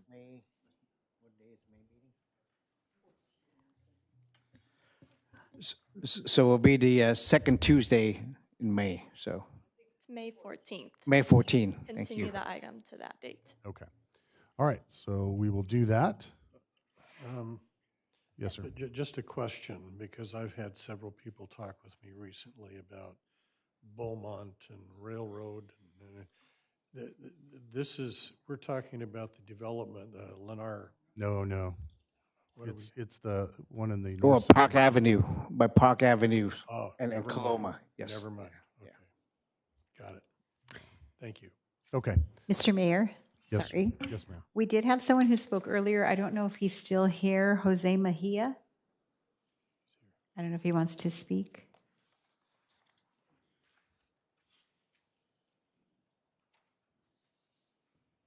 Hello, thank you for having me here now. And what I wanted to talk about was wanted to show support for the petition that was sent in regarding the parking situation for the new development that is underway or being talked about for Park Avenue. My house is directly across the street from that location where there's going to be the entrance and exit, and from our understanding is a cul-de-sac area. So all the traffic is going to be coming in and out of just one opening in front of my house there, and the housing units that are going to be there is 18 units. So that's going to generate a lot of traffic, and it's going to be a lot of vehicles anticipated there. And the parking is I don't think it's sufficient parking, and we wanted the council to consider opening up more space somehow to alleviate some of that traffic, whether it be towards Redlands Boulevard to the north or maybe to the east, so that there isn't just the one entrance and one exit to that location.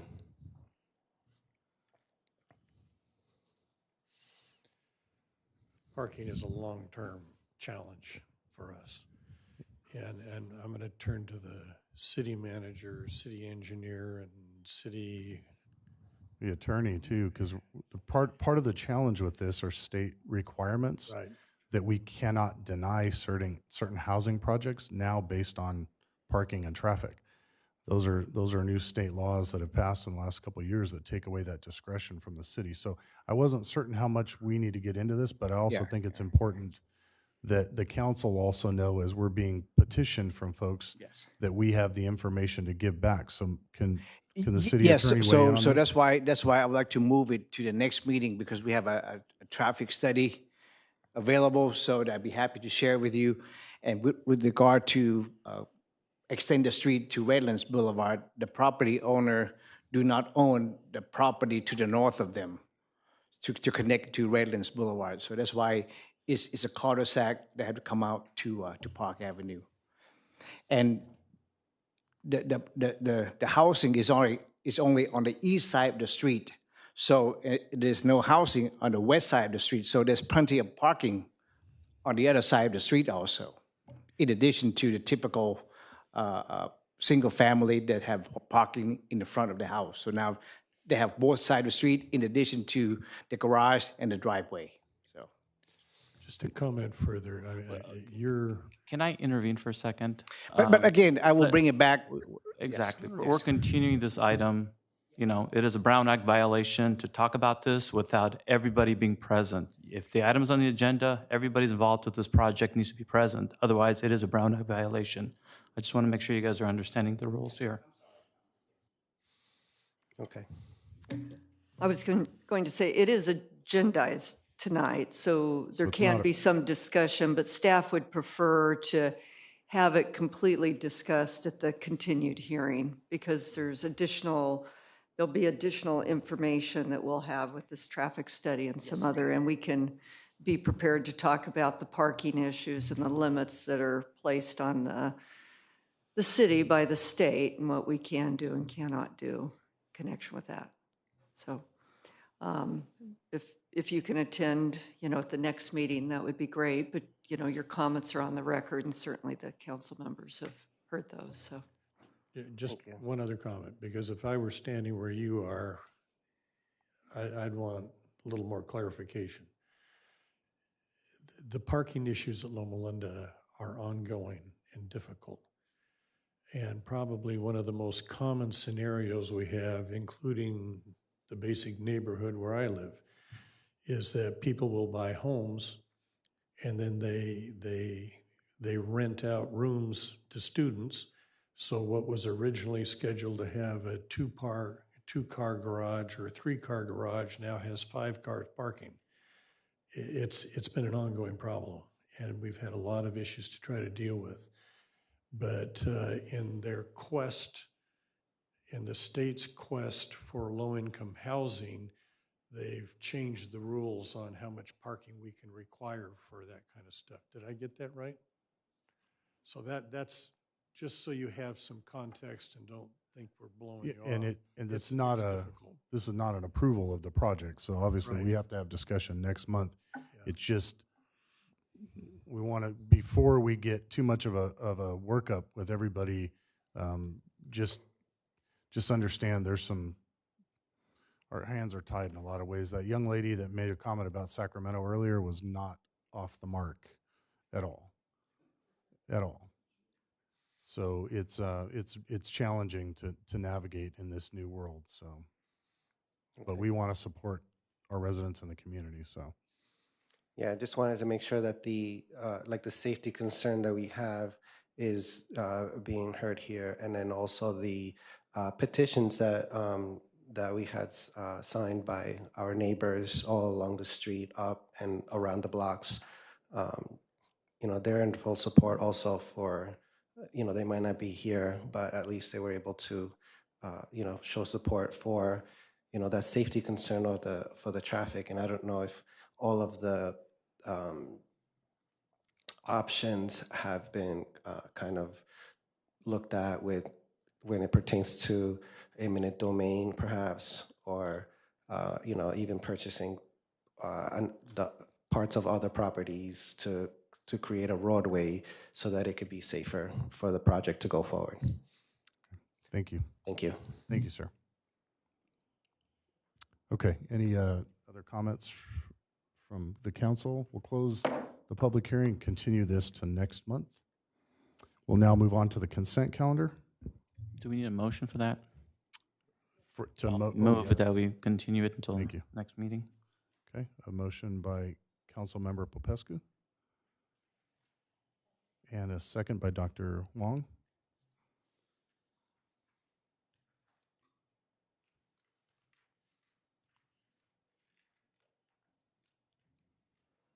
I'm sorry, I was having difficulty here. Motion is to continue tentative track map P22-264 and precise plan of design number P22-266 to the meeting of May 14th, 2024. Please vote.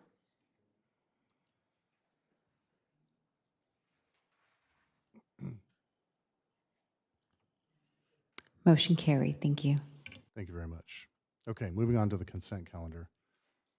This can be moved with one motion unless we have anything to be pulled. Obviously, we had pulled 3I earlier. So if anyone has any comments or questions, we can take those items out.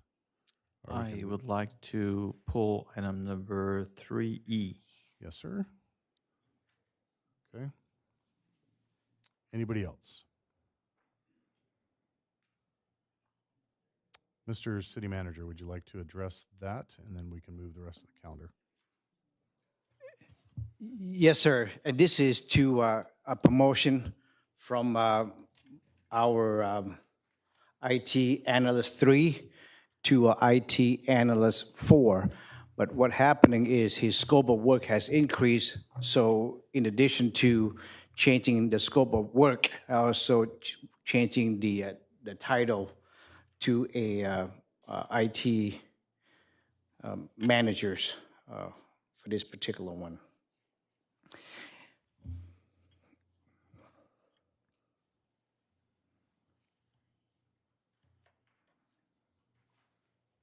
All right. Was that? Yes. it? Okay.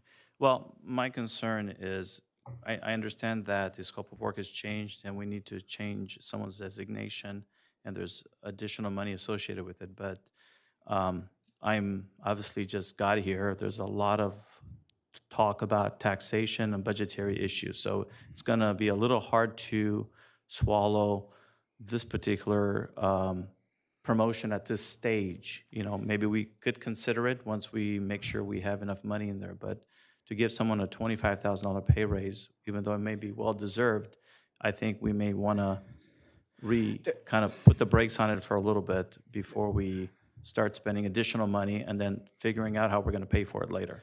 The challenge that we have right now is we just lost our consultant IT to our neighbor city, and the market is very competitive. We try to went out for recruitment for even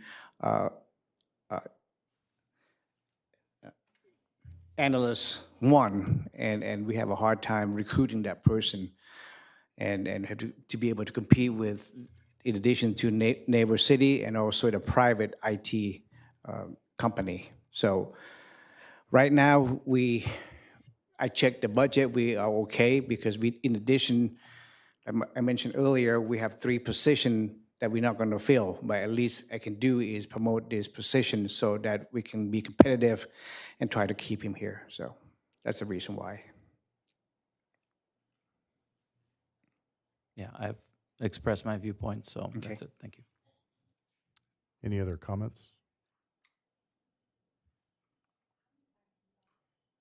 there's one and a part-time, right?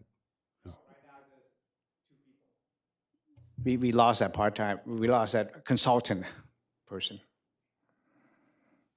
And in addition to IT, don't forget, we also have Loma Linda Connected Community that we're supporting. I recently took a phone call from a gentleman who was upset, not at our IT folks. In fact, he was super complimentary. He was not happy that our Loma Linda Connected Communities connection went down for a short period of time. And what he said to me was, he said he was very glad to have that service because it was far better than any of the cable companies, any of the other fiber, anything else out there. And he said the one thing that made him super happy is that when he called in, our IT people actually spoke to him on the phone, and he wasn't talking to somebody in another country. That being said, he wasn't happy that it went down. And when I explained to him that how we're struggling, we're losing money with connected communities, and that we're trying to figure out we can't offload it because it's tied to RDA stuff and all those other commitments and obligations, he was somewhat understanding. His thought was that we should really try to market it more because he thought our IT people were phenomenal. He just wasn't happy that it went down. Now, I know we have a solution for that because we're buying a second backup circuit that will take, when they go down, we go down too as a city, which I know we've experienced. So that was just a comment that I took a phone call that they were very impressed with our IT person. So, okay, so let's, why don't we pull that item off the consent calendar and see if we have enough for a motion to move the consent calendar, and then we can come back and look at that item specific. Okay, I have a motion to move the consent calendar Second. minus, it was 3E, correct? And we have a second by Mr. Popescu. Madam Clerk? Motion is to approve the consent calendar minus item 3E. Approve as submitted minus item 3E. Please vote.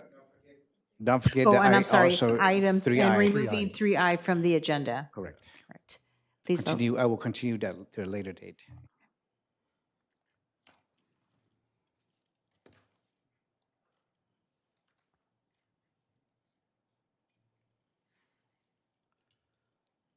Motion carried. Thank you.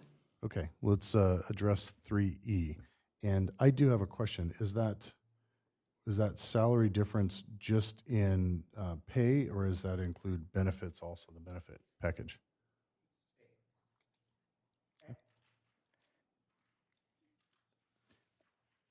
We're sure about that? I'm looking at the, yeah, I'm seeing 19,000, but I don't want to actually even argue that point. I like to get a little more information about our efforts to recruit. I just, I know there's hundreds of people looking for jobs. I can't imagine that we advertise a System 1 analyst at $62,000 a year and we can't find anybody. I really need to see a little more data helping me understand that somehow we can't find an additional body that we need for our services. Right now, I just try to keep what we have, and with the knowledge that he has been with us for at least 15 years, and just that's why. And I'm fine with that. I mean, that's okay. It's not like I think we just need to be careful about spending additional money when we have issues with the budget. And I just think that this is probably not the right time, unless maybe the sky's not falling and we're rolling in dough. And I'm new here. I need to get more information here. But so far, I mean, all the explanations I've gotten, unfortunately, hasn't been to my satisfaction. I know for a fact that there's people out there looking for jobs. So when I hear things like, "Oh, we're recruiting for him to get help," but somehow we can't find anybody, I'd like to get more clarity on that. I can comment that in my previous capacity as an administrator at the university, yeah, you can find people that have basic computer skills, but to get somebody that can handle network-related issues, that is not easy. We had to struggle with it in where I was at before. And I can't tell you I know precisely what the job market is right now, but I know that that's been challenging in previous years. And I 100% support your request for the data, and I agree with you, and I believe in that. So, but I can tell you, there's something very real called the Great Resignation, and it definitely happened after COVID. And right now, people don't want to work, and government is struggling like crazy to hire. If you look, there are open jobs everywhere. And so the problem now is that we're all fishing out of the same small pool, and the challenge becomes retention, not just recruitment. It becomes retention, and it's a very real thing in the world that I live in. Unfortunately, some of that's anecdotal. I don't have the data to present, so I'm supportive of getting that data. But I can tell you, it's in government right now. It's not a good place to be. And when we have good people, we need to figure out how to hold on to them. And every other community is doing the same thing. And you can look at that a couple of different ways, and you can say, oh, well, there's a loyalty component and whatnot. But we talked about this the other day. You know, I challenge anybody who thinks that the price of eggs right now is the same as what it was 2 years ago. I challenge anybody that thinks that no matter what is said out there, that our economy isn't struggling, and we're all struggling to pay the bills. So that translates to our workforce, and how we manage that, I'm not exactly certain, but I think we have great people here, and I want to keep them. So, do we have a position on this item? Anybody want to make a motion? I just want to questions clarification. So you said that we needed to promote this person for the additional responsibilities because you couldn't find an analyst one. No. That's the two separate issues. Okay. Is that we did file analyst one, but it took us a long time to find that person. And so that position has been filled? Correct. Okay. Right. So this is just to promote this person from analyst 3 to analyst 4, but we changed the title to add more duties into his scope. I just want to get that clarified. Thanks.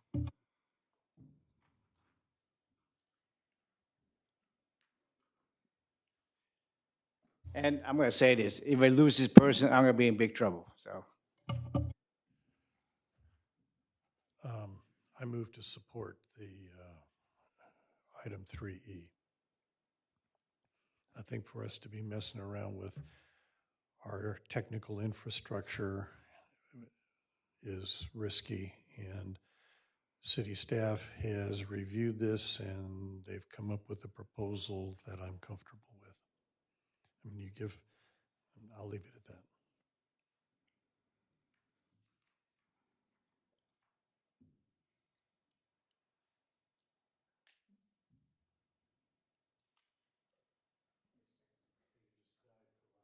It might have died.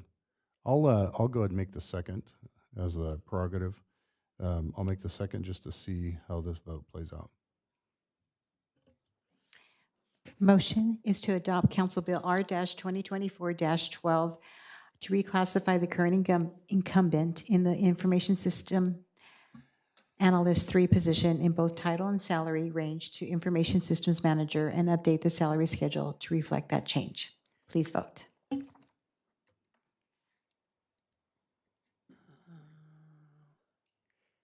Can I ask one more question? Sure. So what's the jump in his duties from a 3 to a 4? What is he doing that would, I mean? I'm going to let him explain because. Okay. There he is. Oh, I like him. Yeah.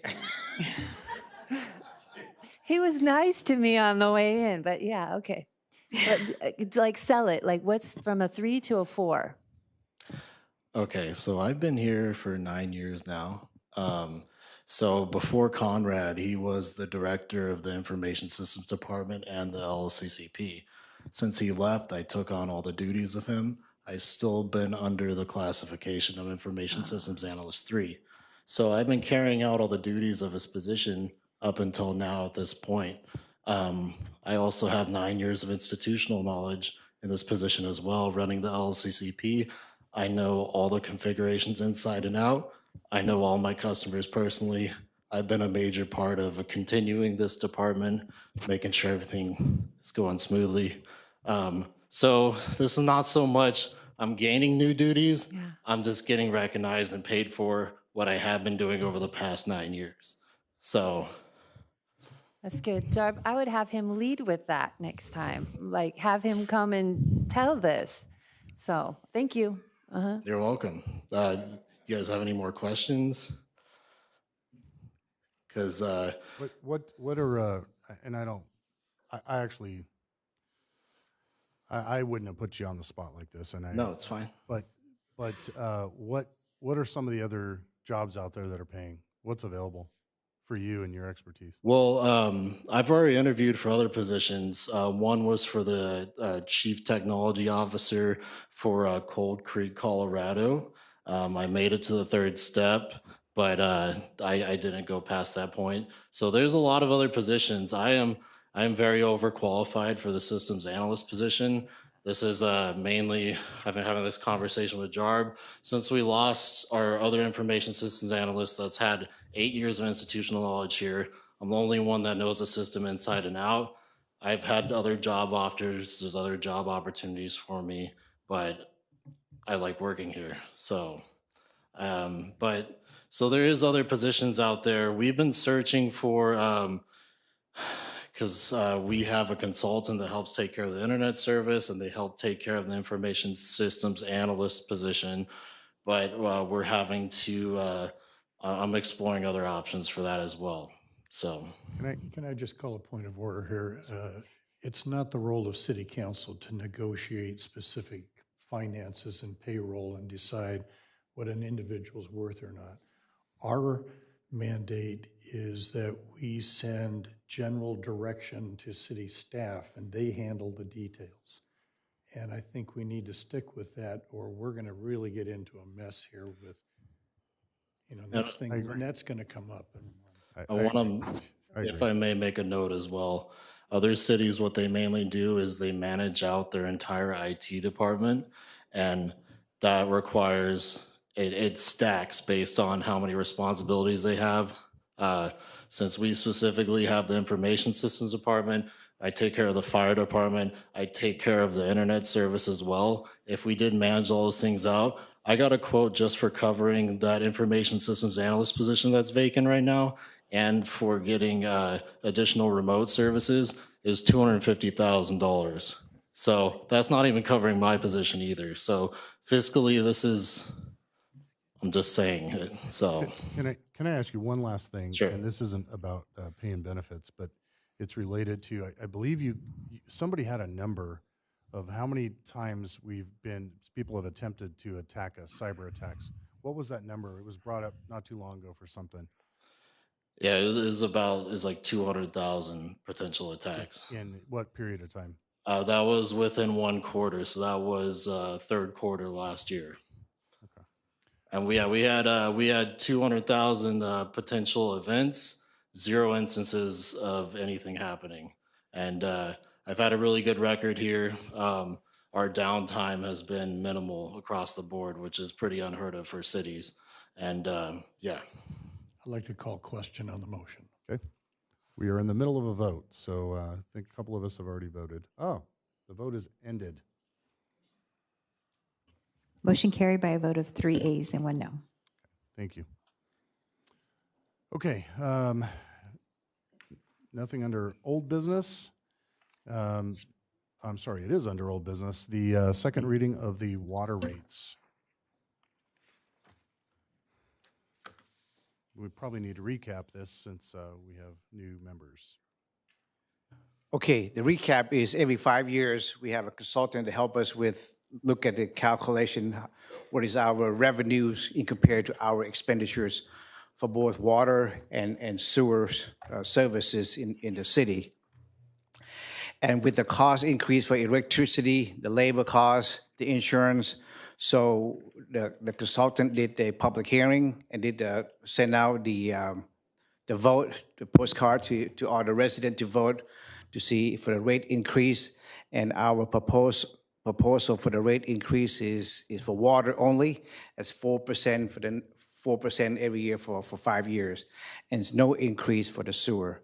Now, keep in mind that our sewer system is only provide the conduit from where the house is to the city of San Bernardino. That's where the sewers are being treated.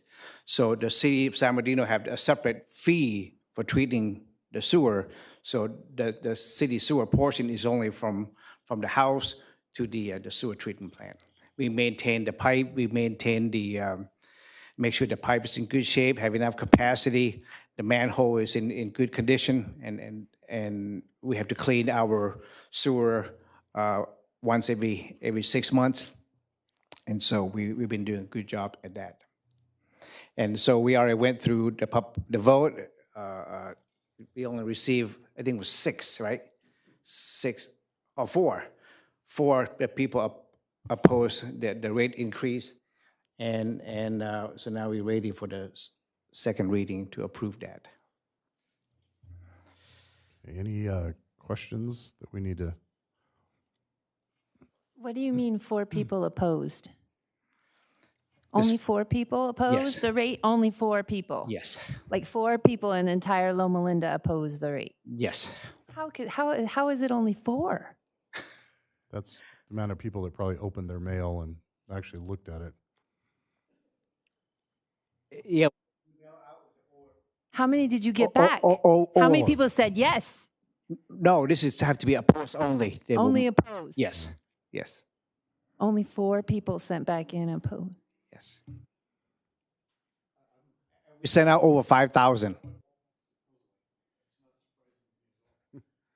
Only 4? Well, because when I went door to door campaigning, the people were worried about the rate increase. Like I heard more from going around the door to door, but you're saying only 4. Okay.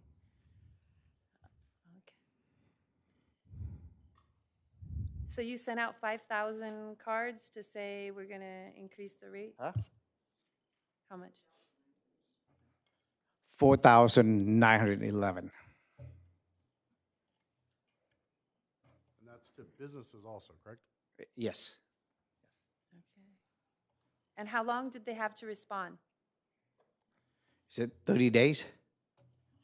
It should be 30 No, days. I think that was for Prop 219, so they had 45 days. 45 days, yeah. 218, Prop 218.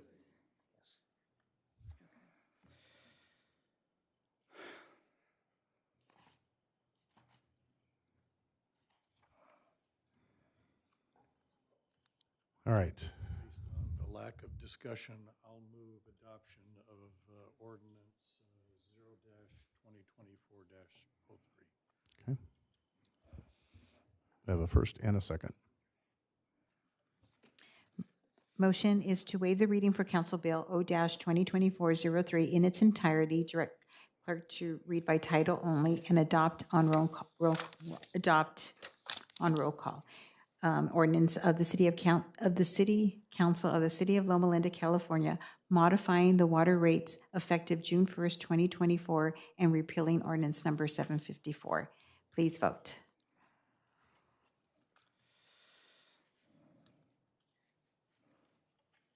Motion carried. Thank you.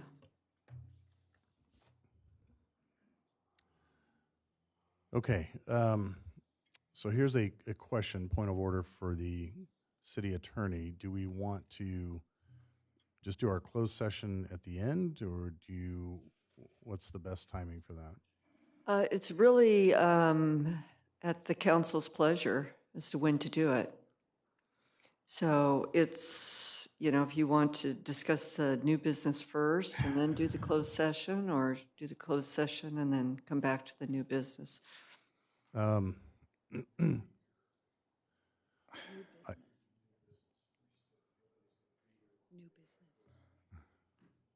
Well, yeah. Well, that's kind of where I'm at, and I think we might need to get some background or direction information that might help. Can I do at least 5As for Yes. the Traffic Advisory Committee? Because the chairman for the Traffic Advisory Committee, he's here right now, so. Okay, all right. So I would like to recommend that we remove Mr. Nicola from the Traffic Advisory Committees because he has not been attending the meetings, and we have received a request from Mr. Art Wolf, who used to be on our committee, to come back. So, Any questions or concerns with that? I'll move that, even though I recently talked to him and I know he wasn't feeling well. So I don't know when's the last time the city actually talked to him. Milford, you talked to Art, so. You don't have to come up, Milford. He's in, right? Yes? Yes. Okay, that's fine. Perfect. He's very, very much interested. Excellent. And he's Very a good. long history. From everything, and now time has lapsed, and he's coming back. Good. Getting involved. Yeah. Excellent. Okay. Did we make a motion? I guess a motioned. Is it? Okay. It was actually Dr. Daly, but that's okay. Motion is to remove Mr. Heath Nicola from Traffic Advisory Committee due to non-attendance and appoint Mr. Art Walls to fill his seat. Please vote.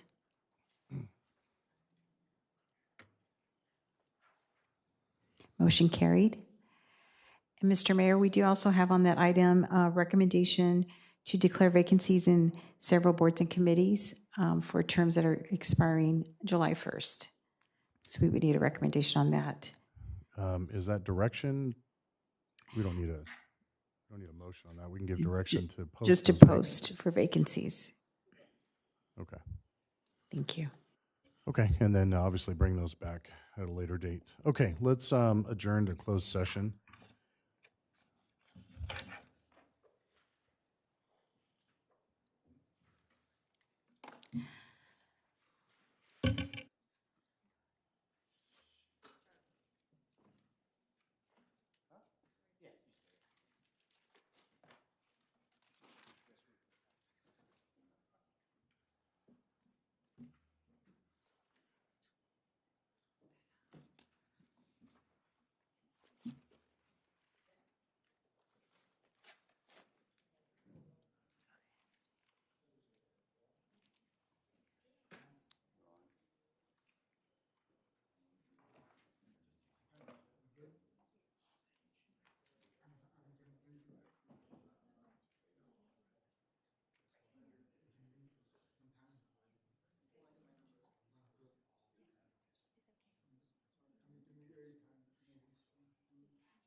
Okay. Item 5B. We may want to report from closed session. Oh, yeah. Yes, the council met in closed session regarding labor negotiations and meeting with the agency representative, which is the city manager, Jarb, and direction was given to staff in that regard. There's no further announcements will be made. Okay. Thank you very much. Mr. City Manager, 5B.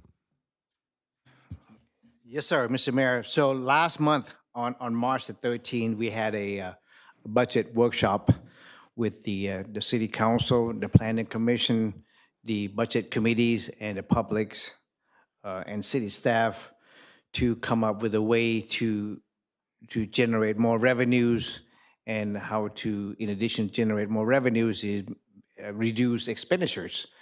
And we had a lot of suggestion, I think like close to 4 pages.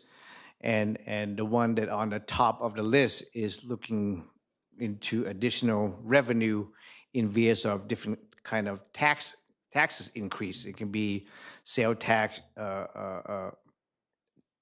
TOT tax, utility tax, public safety tax, parcel tax. So a lot that came up at the budget workshop. So I'm looking for direction from the city council to see if you want me to move forward with, get some sort of study to see if we do a 1% sale tax, how much revenue we'll generate. If we do a TOT tax increase, how much revenue, what's the pro and con, and I could be wrong, but I thought that meeting really focused on a potential sales tax. I don't remember much of an appetite that was looking at like TOT or anything like that. I think everybody kind of focused on the idea that we could look at potential sales tax. That was the big thing that was presented. right. And yes, because we think that because we only have 4 right now, the 5th one is under construction, is that if we do TOT, probably not going to generate as much taxes compared to sale tax.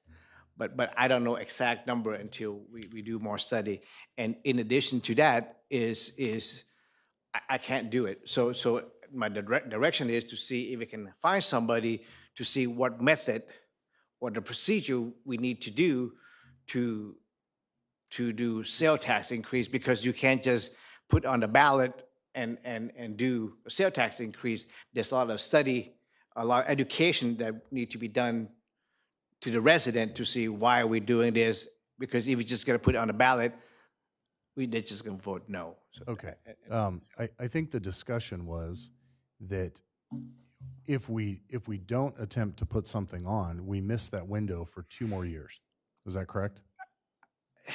yes, but at the same time, I don't, to be able to put an items on November, we need to have everything ready by, I think it's August. To put the item on the ballot, Yes. we have to have it prepared and ready to go, but we don't have to have all those studies and all that other stuff done, do we? I guess I'm missing but- something, because I feel like there's a disconnect. Again, I don't know, because I never done one. Right. So, But we know Grand Terrace is working on one. We know Colton did one. We know Redlands did one. And we know Ukaipa is working on one also yes, for November. Yes. And we know San Bernardino has long And- since had a 1 cent sales tax over us. So Yeah, we're, and Rancho working on one for the TOT. Yeah. okay, so, well, going back specifically to the sales tax, because I thought that was really the where we were kind of landed as a group. But I could be wrong. If anybody else who was there thinks something different. Again, we can start with sale tax. I have no problem. So the idea, and I think we need to make sure that we're clear on this, we are the only city in the East Valley that hasn't already added a local sales tax, correct? So That- we use that the part I county, don't know. We use the county base model. Have we ever done one here before? Done. A sales tax increase here? No, Added to the no, county? Okay. no. So the No, it's county base. 7.75. So the correct. county base is 7.75. So we have never added a sales tax. Correct. measure. But what's the sales tax in San Bernardino? I don't know, but Redlands is 8.75 and. San Bernardino's 8.75. Yeah, Colton just did one last year. correct. You said Redlands. I don't know what San Bernardino, anybody live in San Bernardino? When you go buy something, in the receipt, it said, I'm 99% certain it's 8.75. or more, I think it Or might be more. maybe even more. So the conversation was that maybe we're already behind the rest of all the other cities around us in terms of that, and that the idea of a sales tax is something that's born more in the retail part of the city versus something focused on the residents that live here, in terms of like our car dealership and the things like that. But so you also came to us with some numbers where you had a general idea, right? Yes. Of some computations that were made that potentially a 1 cent sales tax could increase our revenue $8 to $10 million a year? No, between $7 and $7.5 million a year. Okay. Okay. So I guess and so where are we at with that? What are the chances if we wanted to put something like that together and go through all the studies and do all that stuff that the other communities do, and we weren't able to put it on the November ballot, when's the next time we could put it on a ballot?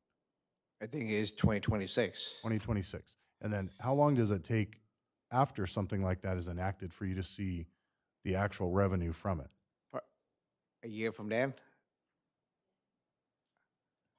Yes, right around there.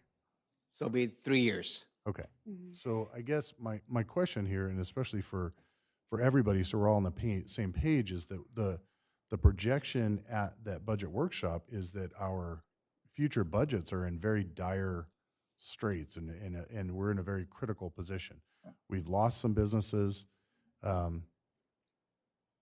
Is that correct? I mean, where Yes, we did. We did lose a company that generated quite a bit of sales tax to us. Yes. Okay, so we're trying to figure out. Sounds like we may be able to balance the budget this year, but in the future years after that, we're not going to be able to. At least that was the information the budget committee gave us. Is that correct? Yes. Okay. And to be able to be competitive with the neighbor city with regard to employees and so. Okay. So I guess I'm just curious with the rest of the council, what's some of the thought, and I mean, I know we hear the word tax and we get kind of averse to that, but is there, what's the feeling? What do you guys think? Well, I just wanted to kind of reiterate what I said earlier. This is actually a huge, huge issue that's going to impact the city for years. And of course, before we even talk about taxes, I'm, having just been here for, 3 hours. I mean, I spent a little bit of time with JAR, but I haven't seen the budget. I haven't seen our situation and how dire it is that we have to look at, increasing taxes or even hiring a consultant. I know you talked about having a workshop with lots of ideas, and that somehow increasing taxes was for the top choice. I wasn't there. I would love to get more information and understand what were the other choices. Before I jump to taxes, I'd like to rule out all the other options. Some may be ruled out, but I can't, be in a position to make a decision about how dire a situation is without getting more information. Once again, I'm emphasize that this is an important issue, and I'd like to have Dr. Rigsby here to weigh in on it. He's been on the council longer than all of us. He was on the budget executive committee. I know that you and Dr. Daly were on it for many years, but I need to get a better understanding what's happened with our revenues in the last 4 years, and where has the money go, and why is it that we're suddenly having to even have this discussion? I'm still not clear on that. So my suggestion is I'd like to have, I don't believe Dr. Wang was there as well for the workshop. I'd like to get a report back to all of us so we can say, look, here are all the things we discussed, and here are the items that they're not going to work, and we have no choice. But more importantly, I want to see where the budget situation is. To me, that's the most important issue before we start discussing about revenue. I want to see how badly are things today, and at the rate that things are going down, how badly are they going to be looking? You know, if the economy is really starting to show in this city, I like to see it. I mean, I know people are struggling, but I need more information. So that's kind of my 2 cents on that. So I met with Jarb early on and pulled the budgets from 2019 through 2022, I think, and the projected to, or 2024, I think we had, and took a look at where we stand. And it is concerning what we have coming into the city and what our finances are, right? So I'm a proponent of, yeah, we need to act quickly. We need to do things to preserve kind of the way of life that we enjoy and we're accustomed to here. So I understand, I don't like to necessarily support taxes because, I'm a working mother, and I don't want to have to pay more, right? I look at my budget, I'm learning how to do my own budget, and, it's a lot. But at the same time, when I see that the budget is what the budget is, and as inflation and the costs of things are going up, we have to come up with multiple strategies. One of those strategies, I think, is going to be a tax. The others, we got to start coming up with, and I even told them, I believe we have to have a revenue generating committee. I just was entertaining people who want to come here and make videos. My side hobby, or one of my side things I do at the university, is I research people who are 100 years old.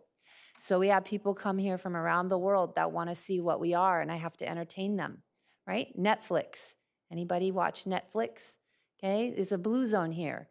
So I think that it's time we start working together and figure out, you know what, if Netflix and these other places are going to come here, that really becomes a part of our identity, and we begin trying to make revenue off of that, right? Not just the taxes, but many angles. So I'm a big proponent of doing that. I'm also a big proponent of, hey, we're going to look and see how much do services cost? What are we paying for, right? So if somebody else is paying garbage and water and sewer, a certain rate, well, maybe we need to renegotiate ours and take a look, right? So we're going to balance the checkbook. And so that's kind of my approach is, yes, we're going to need it all. We're going to need a good game plan. So, and if you guys have ideas, I'd love to hear too what your guys' ideas are. Why are you laughing? I'll jump in with something else. I was searching my phone, and I feel really embarrassed that I can't remember his name right off the bat, but somebody here locally connected me with the owner of the Stater Brothers Shopping Center recently. He lives in Oregon. And we have had 2 different phone conversations where we've talked about kind of the state of things in this community and kind of where we're at and what some of our thoughts are. And I threw something out to him that I said, hey, man, I'm not a developer. I'm not a business person. I have no idea other than I have this theory about this kind of circle of life, so to speak, in terms of like public safety and businesses and what makes a community work. And he said he absolutely shares that same idea. And his position was, I discussed the 2 items that are on the agenda with him. I talked to him about both of them very specifically because I had heard some rumors. Number one, related to 5C with the drive-through stuff. I'd heard some rumors for a while that there were some businesses that wanted to come here to town that were not turned away, but that when they found that we have certain things in place, it didn't fit their business model, so they went other places. And so he confirmed with me exactly what those businesses were. One of them being Dutch Brothers and the other being Chipotle. And then on our second phone call, he actually mentioned Starbucks also. And basically, he told me that those were the 3 major groups that were interested in the old bookstore building there that's on his property. And when I mentioned to him that there was a possibility we were going to talk about maybe changing some of the stuff, he got super excited. even to the fact where he called me back and said he had had conversations with all three of those companies, and they kind of said, are you kidding? Are you joking? Or is the city actually seriously looking at that? And he said, well, that's what I'm being told. They're considering it. And he said that they were all still very interested in potentially coming to town. So obviously we're going to get to that one next. But then I told him, I said, hey, you're a business guy. And one of the things we're considering is this sales tax idea. And I said, I know you as a business person probably are adverse to that. And he said, no, actually, I'm not. He goes, because here's the problem. If you guys are not going to be able to pay for the public safety to protect my business, then my business is not going to be successful. Hence that conversation that we got into. And then when we were at the chamber last week for the chamber breakfast, I brought up the same thing to some of the business owners there. And I didn't hear any pushback, like that's going to affect my business or that's going to make my business impossible, where I've kind of heard to the contrary with some of these businesses. And Karen, I'm probably going to put you on the spot here at some point, because you talk to all these folks. You run the chamber. You know what the businesses are complaining about, what their challenges are. And so how do we make them more successful? I don't know.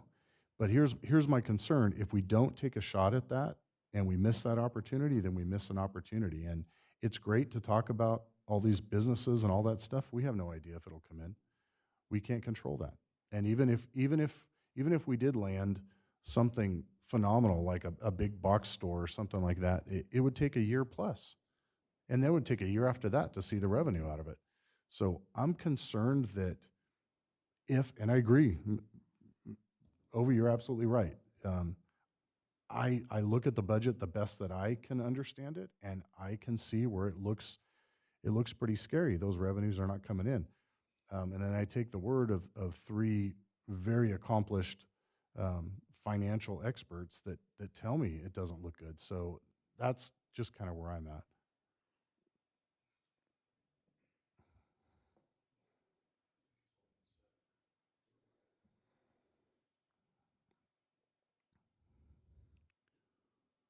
Well, is there any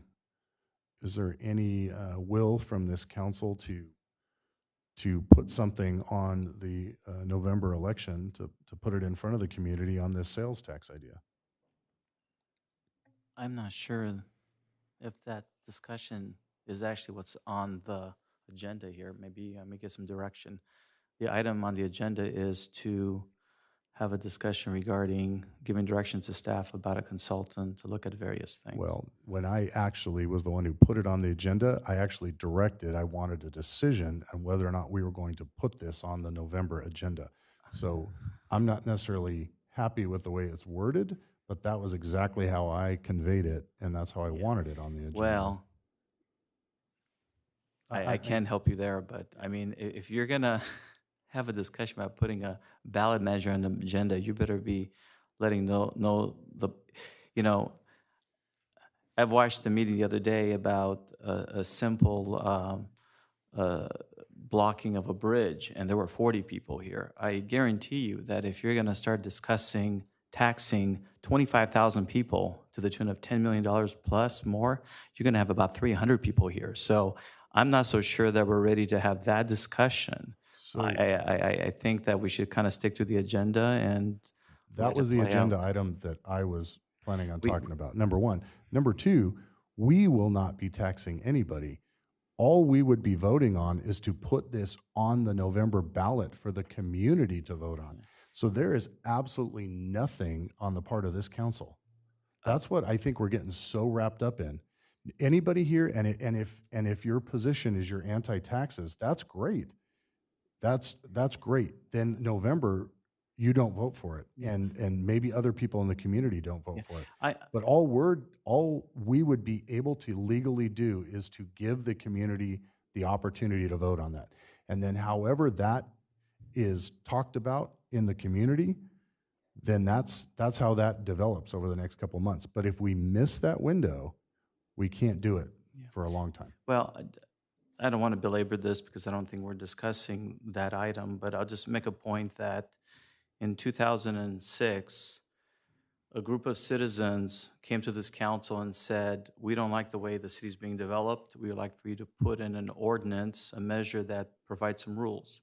The council could have easily done that, but instead the council said, we're not so sure that's what the citizens want. You go out there and you collect signatures and you make the case to the citizens that this is what you want and you put on the ballot. I think it's going to be challenging to make the case that somehow us putting on the ballot washes our hands of it and we're not making a decision. It has been shown very clearly that if the council goes out of its way to make it super easy to put something on the ballot, that's pretty much in favor of the item. I don't think you can, separate the two. But that's, that's just my opinion, and that's your prerogative. I still think that, I keep hearing everybody talk about, well, give us ideas. I want to hear your ideas. I want to get your input. Well, I think the clear input that we can get is from the community that says, you know what? You're right. We don't get enough services. I have no problem with the idea of paying a little bit more to take care of the services.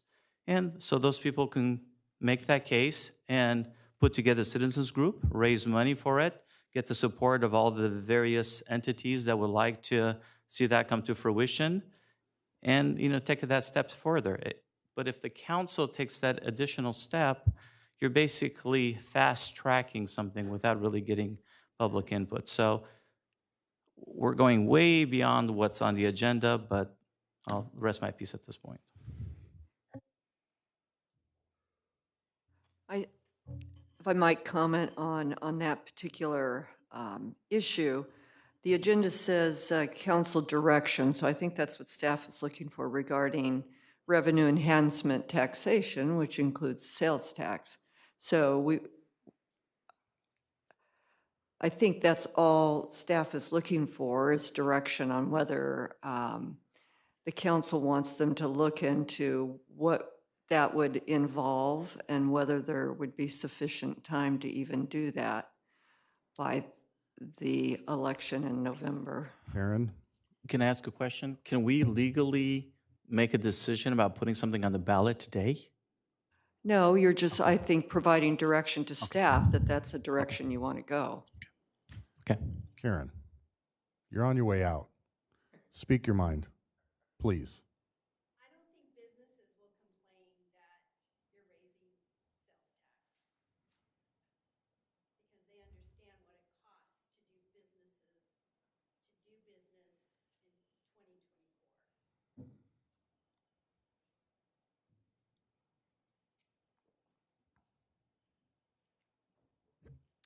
What's the timetable here? I tend to agree with Councilman Popescu that we need to have our data.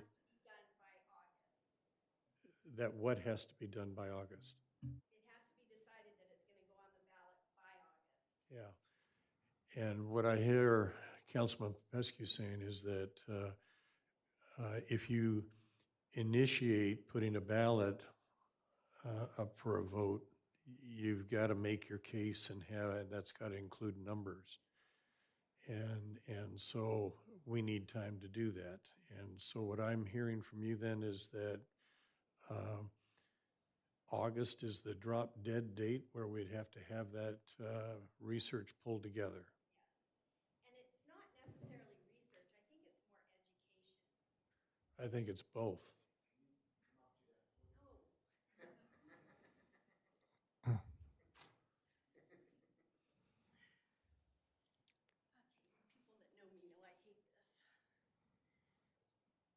Yes, it has to be done by August. And I think it is more education than research because I think if people understand what is at stake, they're not going to be opposed to it.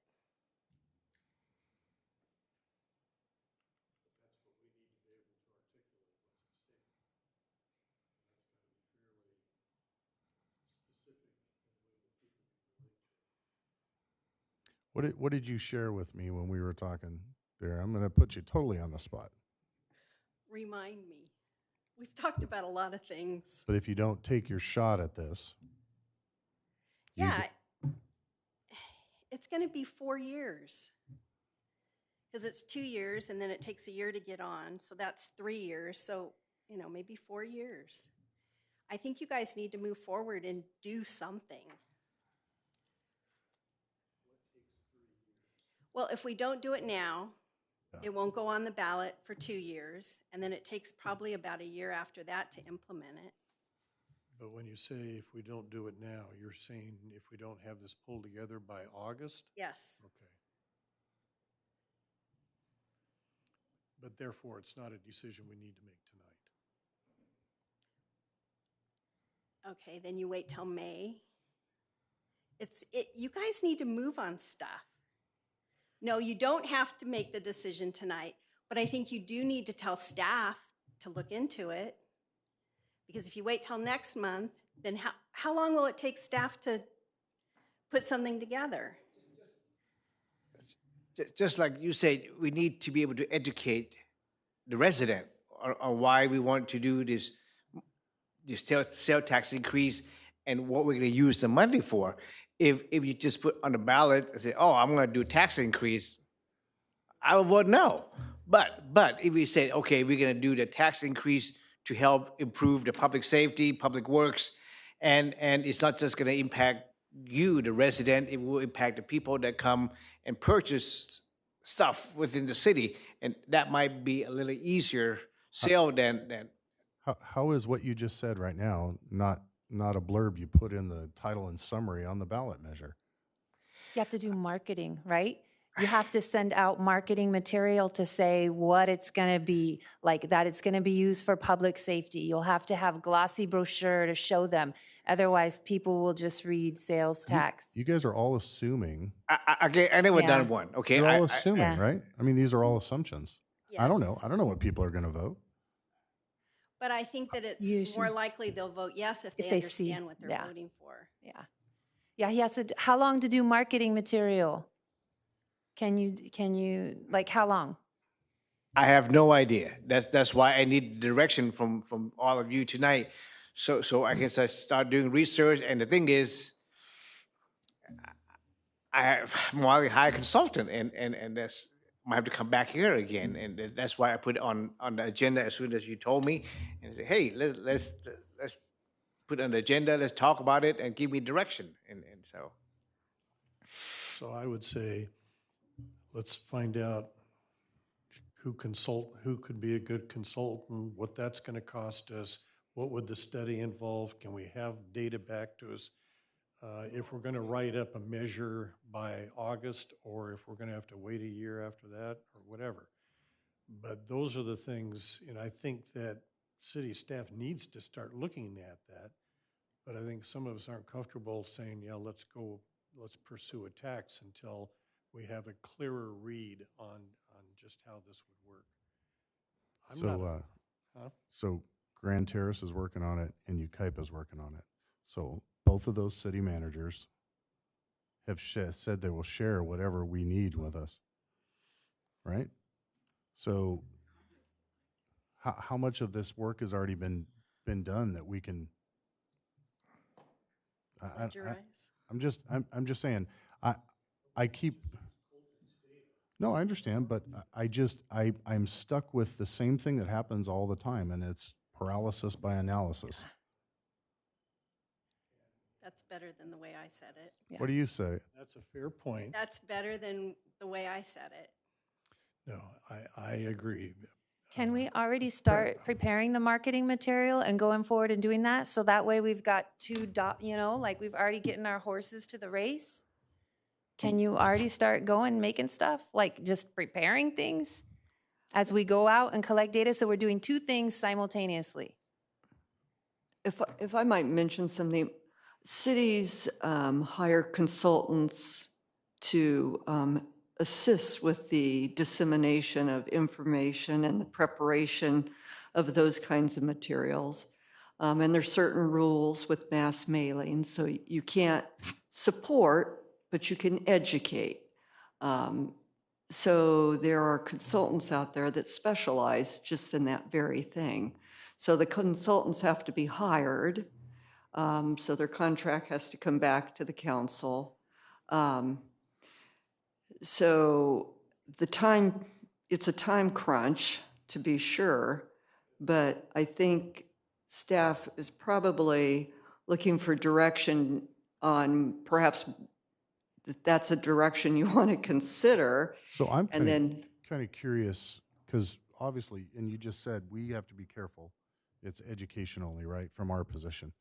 Except we have some labor groups in the city that are able to say maybe some other things, right?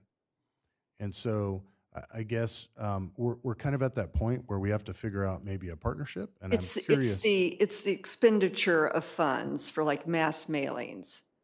That's where you're neutral and you're just informing. No, I understand that. But you can take a But they don't have to position. conform to Correct. those same rules. Correct. So I'm just kind of, I mean, I'm curious because if this is a partnership where we can figure out how we do this together, I'm thinking that maybe some of those groups are interested. Maybe they're not. Maybe that's something they don't want to be a part of. I don't know.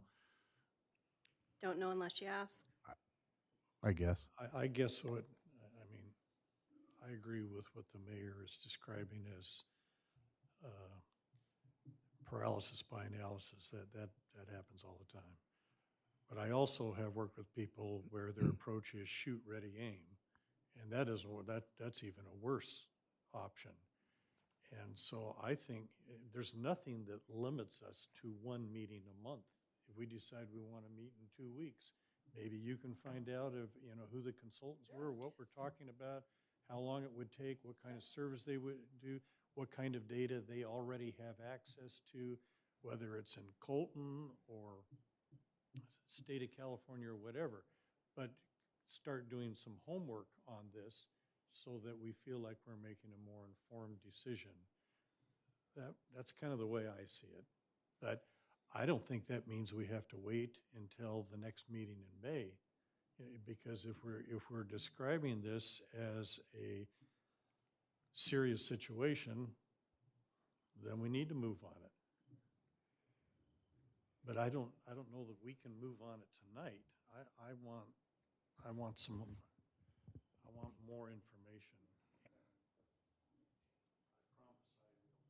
Can I sit down? I will avoid the paralysis. Yes, you can sit down. I've only got you for another month, so.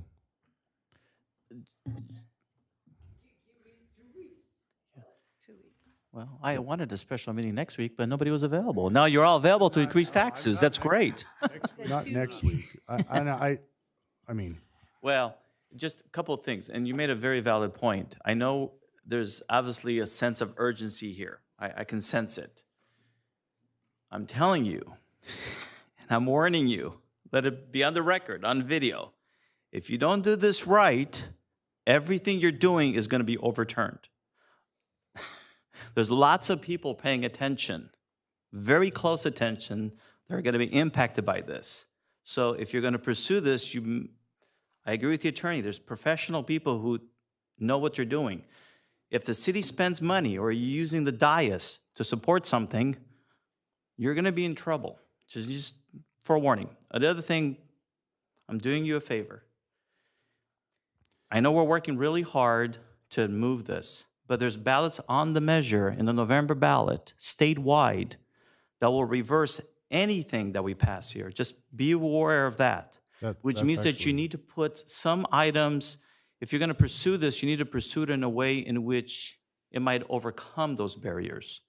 And if public safety is a major, major concern, you're going to have an easier time persuading the residents of that, but you also need to make sure you do it in a way in which it focuses on that. Because the challenge is, some of us may only be here for 4 years, and you may think this is an amazing thing, and you may think this is an amazing thing, but in 4 years we change, and someone says, wow, $7 million.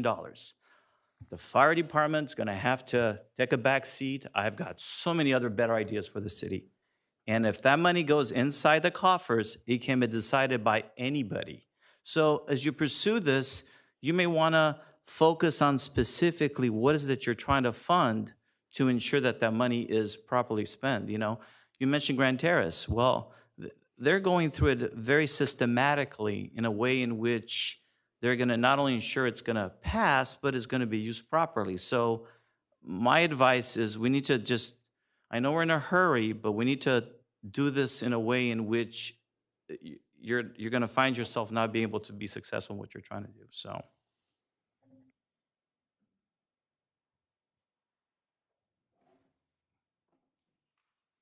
I think that was a great point. So I guess are we going to give direction? Do you have direction? Do you have an understanding what we want to do?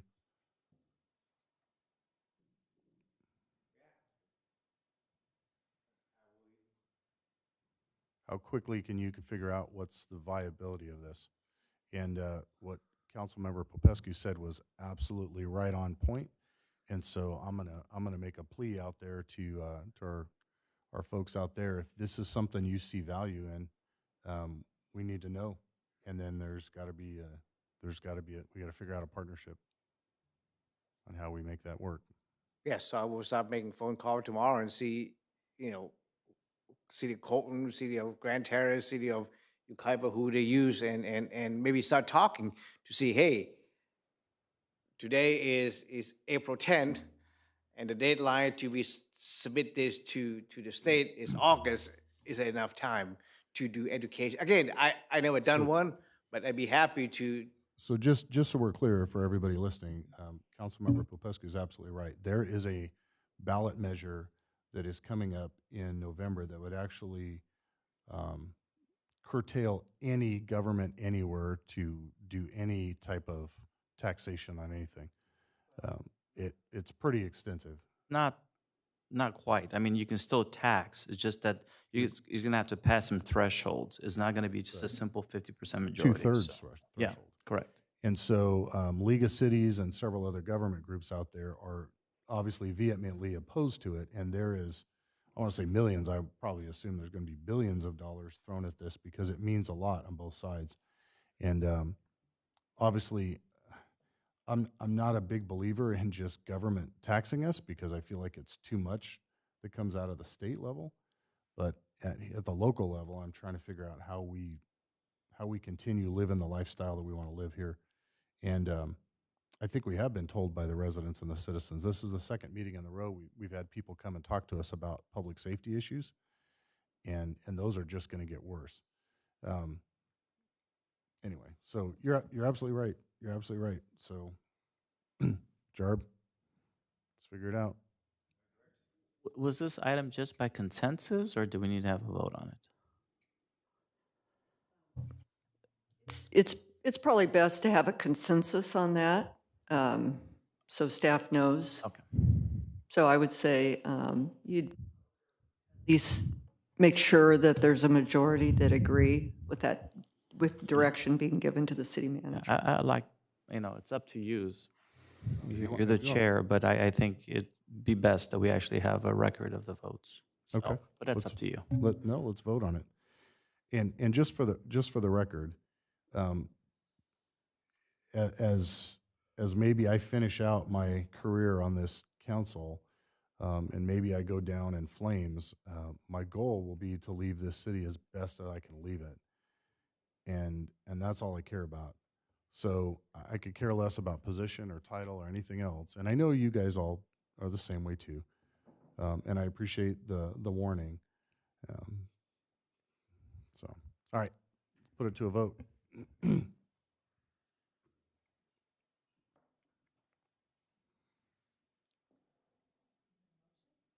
Oh.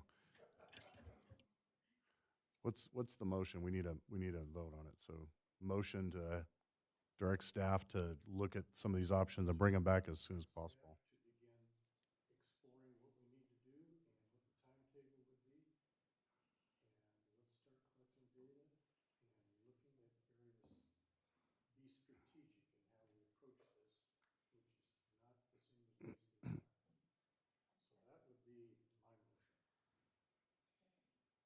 Okay, we have first and a second on that. Lynette, did you capture that? Yes. Although, okay, on our system, I don't have the option to direct staff. So we can do a vote by roll call. But it's the motion to direct staff to begin exploration on exploring the direct, Developing a strategic plan regarding potential future revenue as well as cutting expenditures. I think I think it's got to be more specific to the sales tax. Oh, limited, okay. I'm good with that. You can make that motion at the next meeting. so is to begin the exploration of and the timetable and collecting data and beginning a strategy for moving forward with the sales tax increase.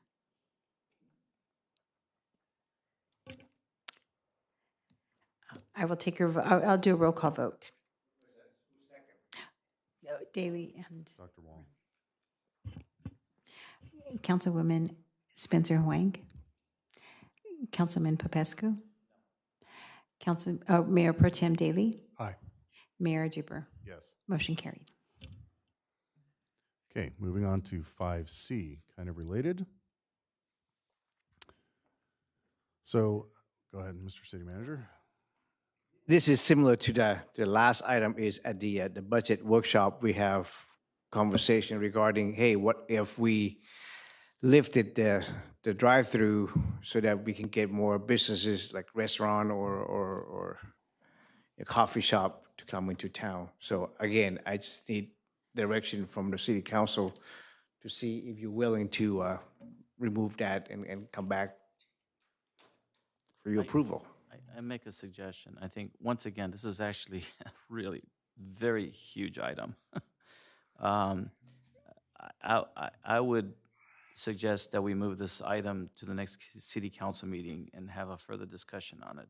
That's my 2 cents. But I just think that you're going to need a lot of input from a lot of individuals who worked really hard to make this happen. And I think before we have that discussion, I think those folks need to be made aware of what we're exploring. So that's why I think we should continue this item, unless you decide to not deal with it at all.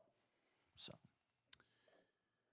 I can tell you again, one of my conversation with the owner there across the street, he said that is probably the most singular challenge in our city in terms of bringing at least food service restaurants into town.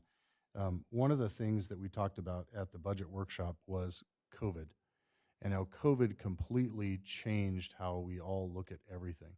And if you look now at a lot of the business models that are developing out of COVID, right or wrong, whether or not that was great data or not, or whether or not we made mistakes and all that,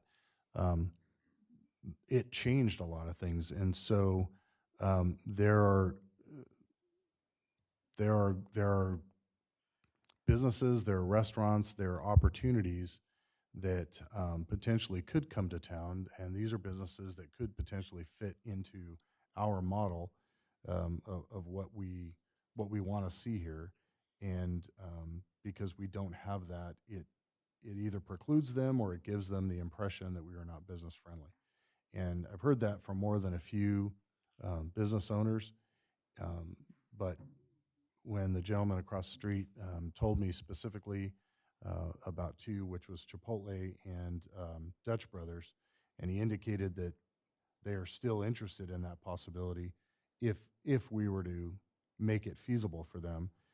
Again, it goes back to if we are truly struggling for money and we're in a bad position, what's one of the easiest things that we can do to bring in a viable business?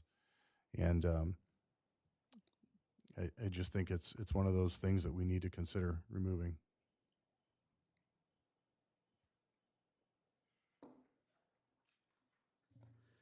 I don't want to hog the mic, but like I said, I think this is actually an important issue. I can't imagine we're going to decide it tonight. I do have an issue with making a decision based on one conversation with one person. We need a lot of input on this, and I'd prefer that if we're going to discuss this, we have more input from those who actually worked really, really hard to pass this ordinance. So anyway, I'll rest my piece.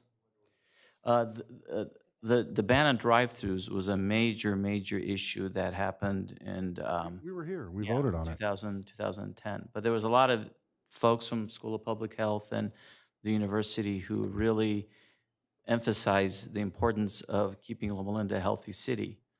And maybe we can do that with drive-throughs. That's fine. However, I just think in the interest of fairness, those people should be notified that the council is entertaining changing a ordinance that they worked really hard in passing and provided a lot of data. So, thank you. The way I remember that going down was that some of us made the unpopular decision to allow the McDonald's into town because we felt that some rights should not trump others. And as a consolation measure, that was pushed through rather hastily, I felt like, in my opinion.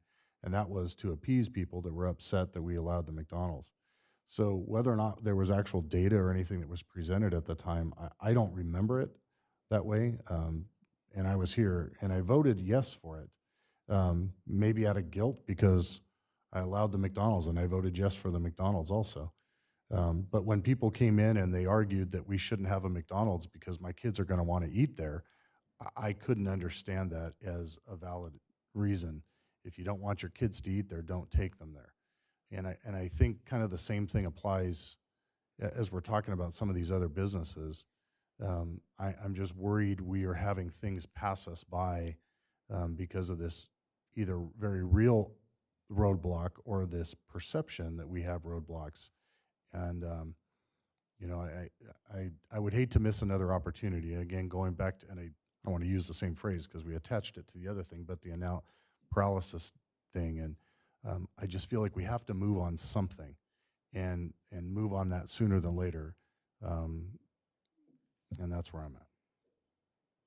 I'm okay with that we go back and we think about what this ban means. I mean, shoot, I was probably one of the 10 first customers through the drive-through at McDonald's, getting them fries and my colleagues were the ones that were here at the city and saying, no, this is no longer going to be a blue zone. And here I am driving through the McDonald's to get my fries. But I would say the irony is you have 3 smoke shops, right, in the small vicinity of this city, 3 smoke shops, and you're worried of a Chipotle. I'm a mom with young kids, right? So I think we're kind of missing the forest, we're missing the forest, right? We need to think about what does it mean to be a blue zone identity, and maybe what's that drive-through Dutch Brothers or something? Maybe that fits in with what we want for a blue zone or something like that. I'm not opposed to having that so much so as I'm opposed to more smoke shops, right? Because we can ban food establishment like Dutch Brothers, but then, at what, right? What are we doing? What's our identity?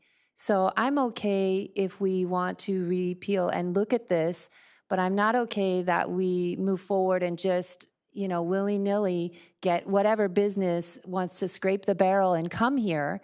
I'm not okay with that, right? Because it doesn't send a right message. So I think we have to be strategic because maybe there's a tea shop that's, I don't know if there's fast food tea shops or something like maybe Singapore or something like that. There might be, but I think we have to really think strategically about, are we making rules just kind of that might hinder us from actually moving forward with our identity?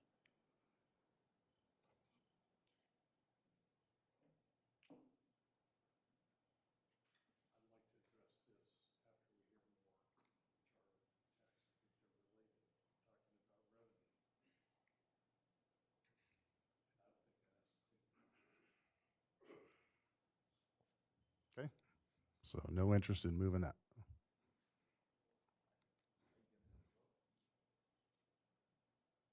Do it. There's no motion, so. All right. Moving on to 5D.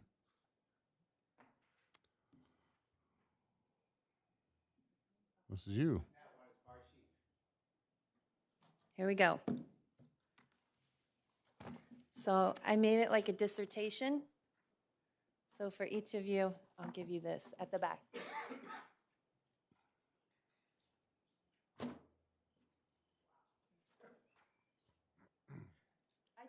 it on your paper.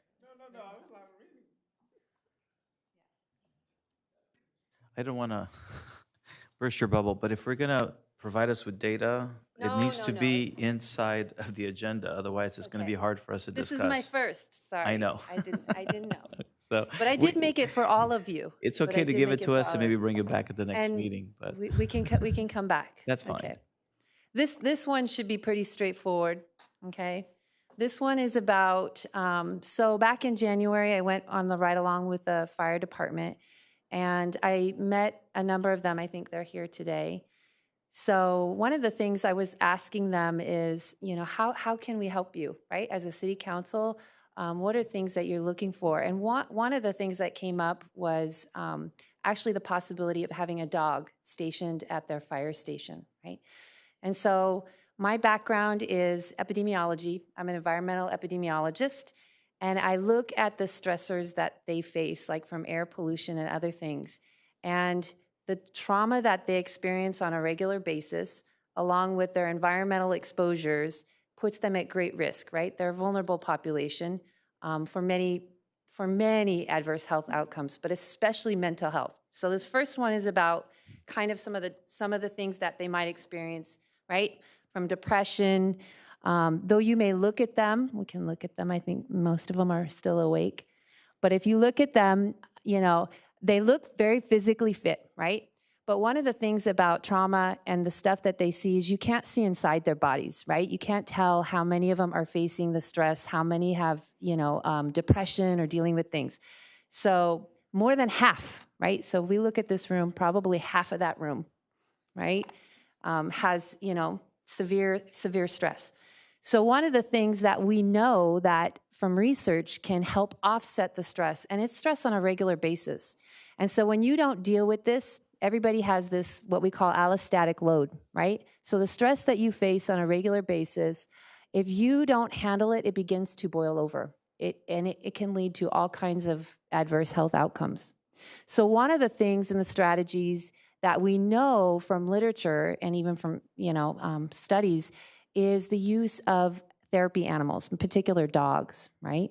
So one of the studies I gave you, one of the first studies we have here is just from petting dogs, right? So within the first 10 minutes of petting a dog, your cortisol levels, cortisol is that stress hormone. You can swab your cheeks and you'll know how stressed you are. So just in 10 minutes from petting a dog, your stress levels drop, right? They have numerous studies. So in this packet, which over here was saying it's kind of thick, it is. But within this packet, I have all kinds of studies showing the health effects, right? Having a pet therapy dog with you, not only in 10 minutes, reduces that stress level, right? And for these guys, that's a huge thing. So they're experiencing stuff on a daily basis. Mainly their outcome is go to this EAP, right? Make an appointment, go to the EAP. Well, guess how many of them go to the EAP? You can ask them. Not many, right? There's like a study showing maybe 10% of them might go to this employee assistance program. Nobody's really going, nobody's really dealing with it. However, if you look at the level of stressors that they're facing from fires and things like that, everything is increasing. So if we as a city council don't start to pay attention, right, they're going to go out on stress leave, they're going to find other places, and then the people that are left behind, it gets to be really bad. So I want to show you. One of the last things I put in here is a document for you guys. So there are places, and I'm going to ask a few of them if they want to talk about. So there are places that are known for having therapy dogs. Most fire departments, and they'll tell you the number, there's a number of fire departments that actually have dogs stationed. We're not the leader in this industry, though we should be, because as a Blue Zone, studying people who are 100 years old, most of them have pets. Most of them are farmers, right? So it's really part of our unique identity and especially our vision. I think our own motto is health and prosperity on our website. So thinking about, okay, the general problem with the stress in those guys. So if we look at the cost of what it takes, so back on the last page, I have included here some documents for you guys, and then I'll let the firemen tell you about how the therapy program runs. But for example, so the cost of a dog and all the certification and all the training that they go to is about a one-time fee of $8,000. And you may be even able to even get a dog given to them, but typically it's like $8,000 for all the certification for everything that they go to. And then on an annual basis, it's like $2,000 for the vet fee, the food, and everything else. So if you have, and it depends on an employee that leaves, right? So one employee leaves, even if it's a captain, we have, who's a captain in the audience? I think we have some here today. Oh, there's one, Bill, Captain Bill. So if we have Captain Bill leaves, even for 3 days, he's nearly covered, 3/4 of the cost of that initial $8,000, right? And that's just for 3 days. You have people who are out for months at a time, right?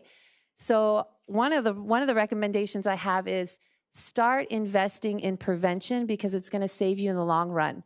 So when one of these guys go out on stress leave, you pay someone to come in time and a half, right?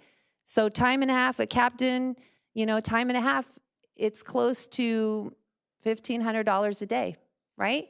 So when you start adding that over a few weeks and they're out for a month, you basically have paid for multiple therapy dogs, right, to come in and do.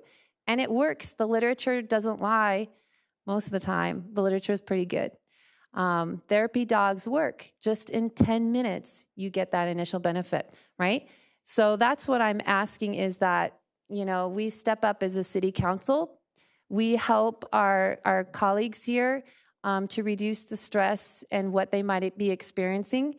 And there's also an organization nearby. We can ask, let me see which one, because there's an organization that actually helps you go through this process, and they do it a lot with surrounding fire departments. But I don't know who wants to, Nick, the union guy. And by the way, this is supported by the union. They're really interested to have a service dog. You want to come? Do you want me to answer some questions, or? Why don't you tell about your research, like what the organization is, how they do it, the certification. All right. So I've been working with Chief Boucher on this. It's kind of a collaborated effort between the union and admin.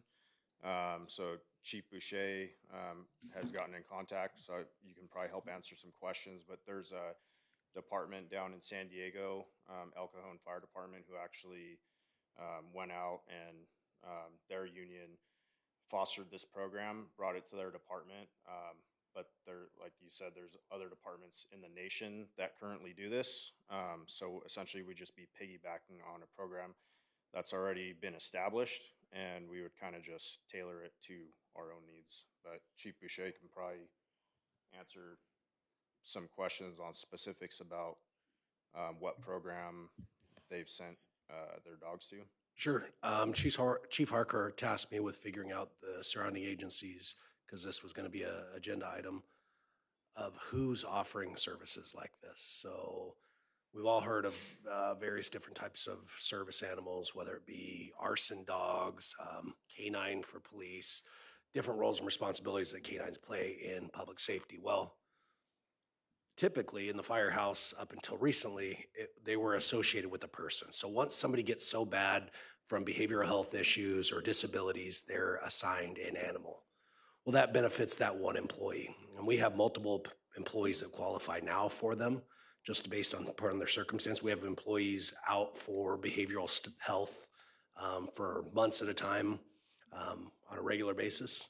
So it's the idea of having, multiple animals becomes kind of, from an administrative perspective, kind of could be problematic. How would we accommodate multiple people with service animals if in fact a doctor were to prescribe that? So we looked at, what councilperson suggested was a therapy dog. Well, Chief Harker asked me to ask the surrounding agency who has something like this. So county's utilizing something for their COAST program for outreach, and the sheriff department in cooperation with the fire department. But even more so than that, we were looking at something that would be available to everyone, not just a specific person that has an issue for the day, but something that would kind of let the steam out as incidents occur. So talking to some of the surrounding agencies, like for instance in San Diego, the majority of the agencies now are getting these facility dogs. So they're therapy dogs that are specific to the fire station. They're not like the typical firehouse dog that was a stray that somebody owned, that somebody brought in and just kind of got adopted. This is a formalized process that's being paid for and adopted by the city, supportive for the employees to help mitigate potential problems that are going to be inevitable at some point. We've experienced that personally here in our organization. So El Cajon was one that kind of pioneered it. They utilized a specific trainer. They go through, obedience training, then therapy school, and then ultimately fire specific. Canine Caring Angels. Yes, I yes. talked to their fire chief today. Yeah. So I can jump in here when you guys are ready. And then the last thing was the fire specific conditioning and kind of interactions and training to where it's like, okay, it's very curtailed specifically just for us.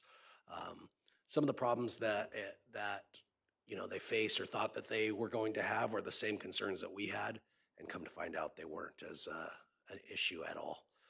The overall success of the program has been phenomenal, according to them. So this ideally, this concept would be an animal would live in this fire station 365 days a year. So it'd be for all shifts, all interaction.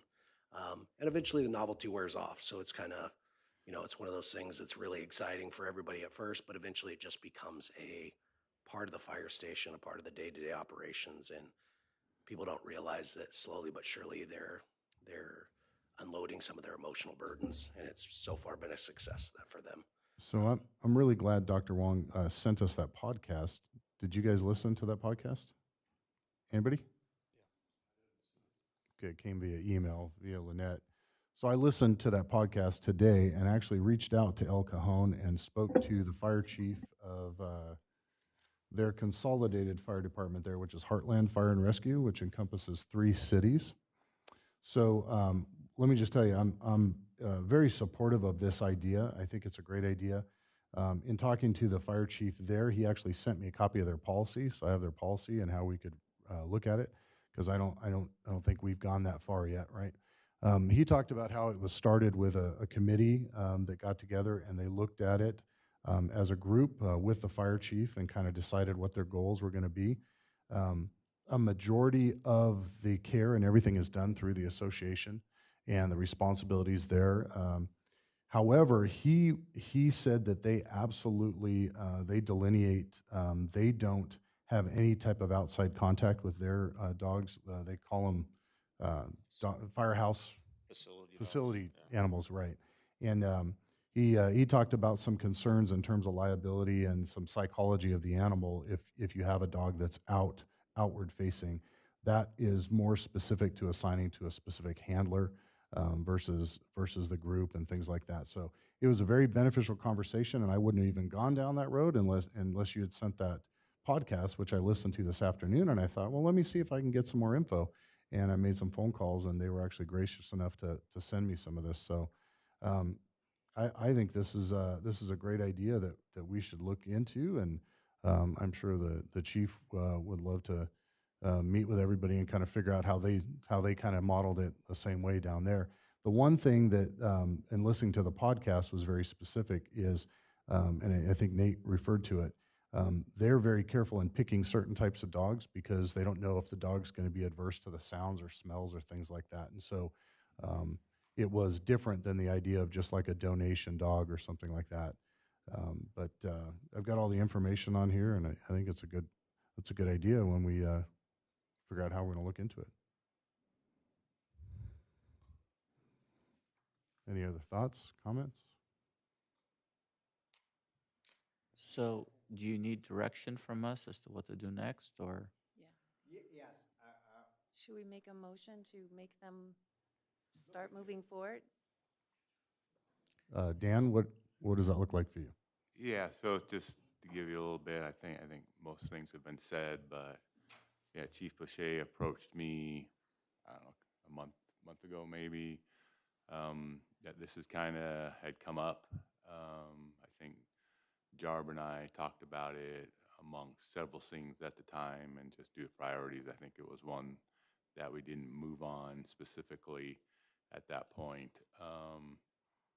I'm not opposed to it. I know for whatever reason, 30 years ago when I started in this business, I would say mental health really wasn't a big topic, whether it was and it just wasn't discussed, or it just has become worse. I couldn't tell you, but it's definitely a topic today. Um, I tell people all the time, I'm an advocate for mental health, because if someone says their arm's hurt, we can go to the doctor, take an x-ray and go, your arm's broken. Of course it hurts. Let's put it on a cast and let's move on. If somebody says, I don't think I'm right in the head, I don't know. I don't know what to do with that, because there's just so many different avenues that can go in there, and no thing is the same for any one person. And so I'm always kind of an advocate. Let's provide any door open that we can. This might be a good thing. I think, as the mayor brought up, I think there's some logistical, operational things we still need to take on that. If a dog showed up tomorrow, there'd be a lot of, okay, what do we do now with this thing? But I think, crossing the T's through risk management, crossing the T's through just working with the labor groups and the other chiefs to make sure we have a strong policy and a procedure for the whole thing of, all the ins and outs, and make sure we get the right dog and trained. It doesn't seem like it's a obstacle. So I think probably, since this is on there, probably a direction would be to move forward with that, to kind of take all those obstacles, sell it, not get it passed through our risk management, get it passed on to a policy, get it passed through some operational procedures, and just work from there. Yeah, I know El Cajon and Heartland Fire, they did a committee or like a working group with the association and then representatives from the chief's office. Yeah, and I think probably informally, we probably have that a little bit, it sounds like, with the union, with Nick and Chief Boucher and stuff. So we probably just kind of formalize that a little bit, and set some direction. I can set some direction with them on what we need to do to take some next steps. I do have I would like to know though, if this group is looking for a station dog, or if they're looking for more of that outreach dog model, like the Coast Team and things like that. Because if that, I'd like to make sure we're doing the thing that those guys are interested in most. I think my understanding is a station dog that's caring for our firefighters. Okay. Is that? That was a great podcast. I would highly encourage the other council members to listen to it, since it was shared with us, and it's got a lot of questions that'll be answered for you once you listen through it, and it's a great deal. I'm fully supportive. Can they make a motion and then you guys come back and share your plans, like next council meeting? Right? I'd like to know what the next steps. So at the next meeting, come back and share what the plans are that are going to be put in place. Yeah, I kind of envision if we can maybe put together, probably, by next council meeting, we could put together a rough draft of a plan of where we're going. And then I would say if it all goes forward, once we do it, we'll do a little show and tell here with the dog and everything, if that's where we end up on this thing. I will say that Chief Koch, or Koch, whatever his name was that I spoke to, he offered to take anybody on a tour or a meet and greet to kind of explore that. Yeah, you're thinking the same thing I'm thinking, and yeah. So anyway, but I'm going to be down in San Diego because that's where I'm down teaching, and so I might take him up on that opportunity. But maybe if there's something that we all want to take a day trip, or you guys want to take a day trip down there, kind of see how they do it.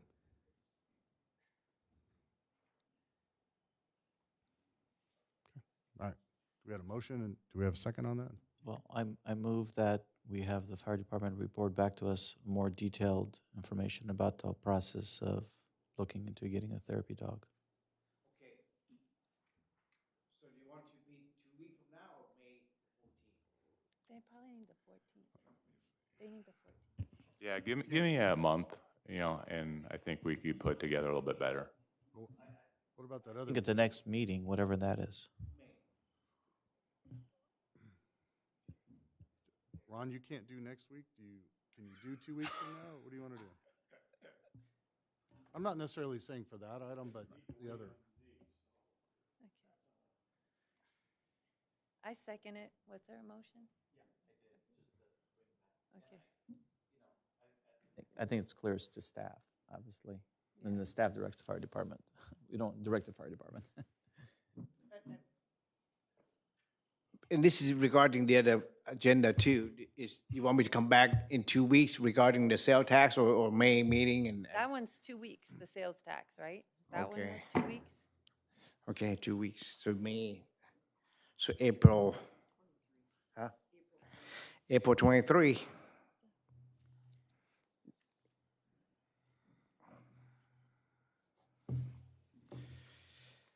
We've decided that we're having a meeting April 23rd? We're making that decision now? Yeah.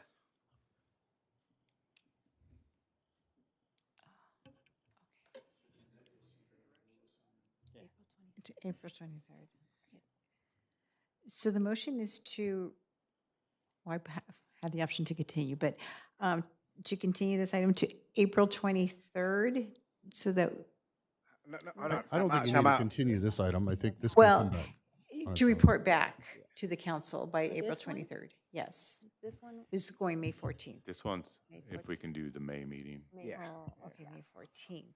April It's the 23rd. previous item that, Sales. So the April 23 will be one for the sale tax. okay. Okay. I'm sorry. Okay, so this item would be to report back to council regarding the therapy dog, back to council on May 14th, correct? Okay, I will take your vote, please.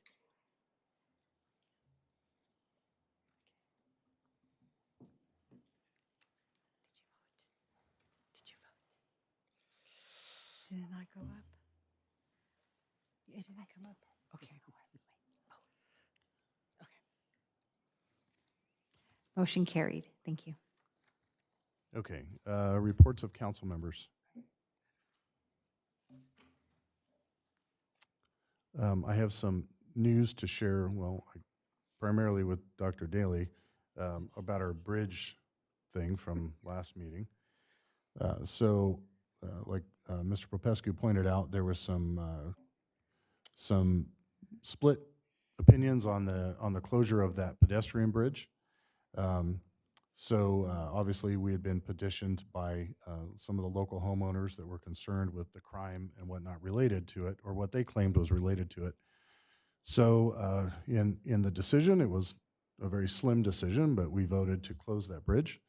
Jarb and his people, well, not Jarb actually, but Jarb's people went out there and they put up chain link around the fence. Immediately that night, the chain link was cut down. So they put it up a second time. It was cut down a second time. They put it up a third time, and it was cut down a third time. And so now they've got a bid out with a wrought iron fence company to really close it off. So I guess my point with that is that that to me is evidence of crime, which is exactly what the homeowners were talking about. And you know, if everything was all honky-dory and fine, I don't think it was any of our residents that were upset with the closure that would cut it down. I think it's the criminal element that they were referring to. So hopefully once we get that closed for that gentleman, it really curtails some of that stuff. So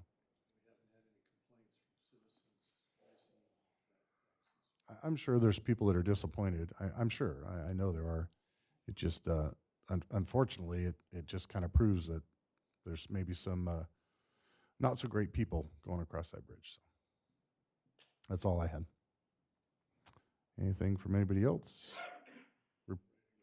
You are. Reports of officers. No? Okay. So we will move on to Lynette. What do you want to do next?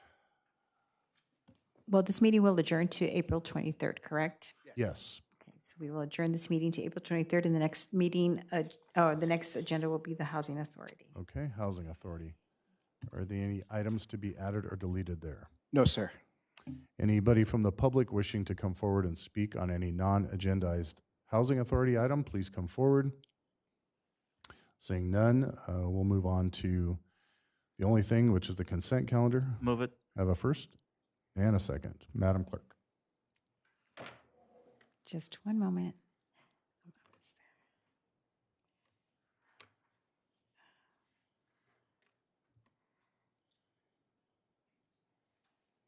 Motion is to approve the consent calendar as submitted. Please vote. Motion carries. Thank you. Thank you very much. Any reports of members or reports of officers? Seeing none, we'll adjourn that meeting and we'll move into the successor agency. Are there any items to be added or deleted there? No, sir. Anyone from the public wishing to speak on any non-agendized successor agency item, please run forward. Seeing nobody moving at all out there, they must all be asleep. We will move on to the consent calendar. Move it. And first,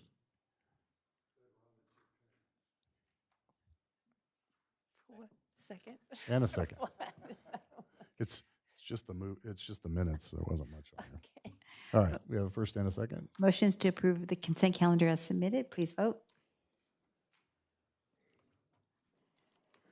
Motion carries. Thank you. Okay, that adjourns all of our meetings. Thank you very much. We'll see you in a couple weeks. Wow, you had a long meeting.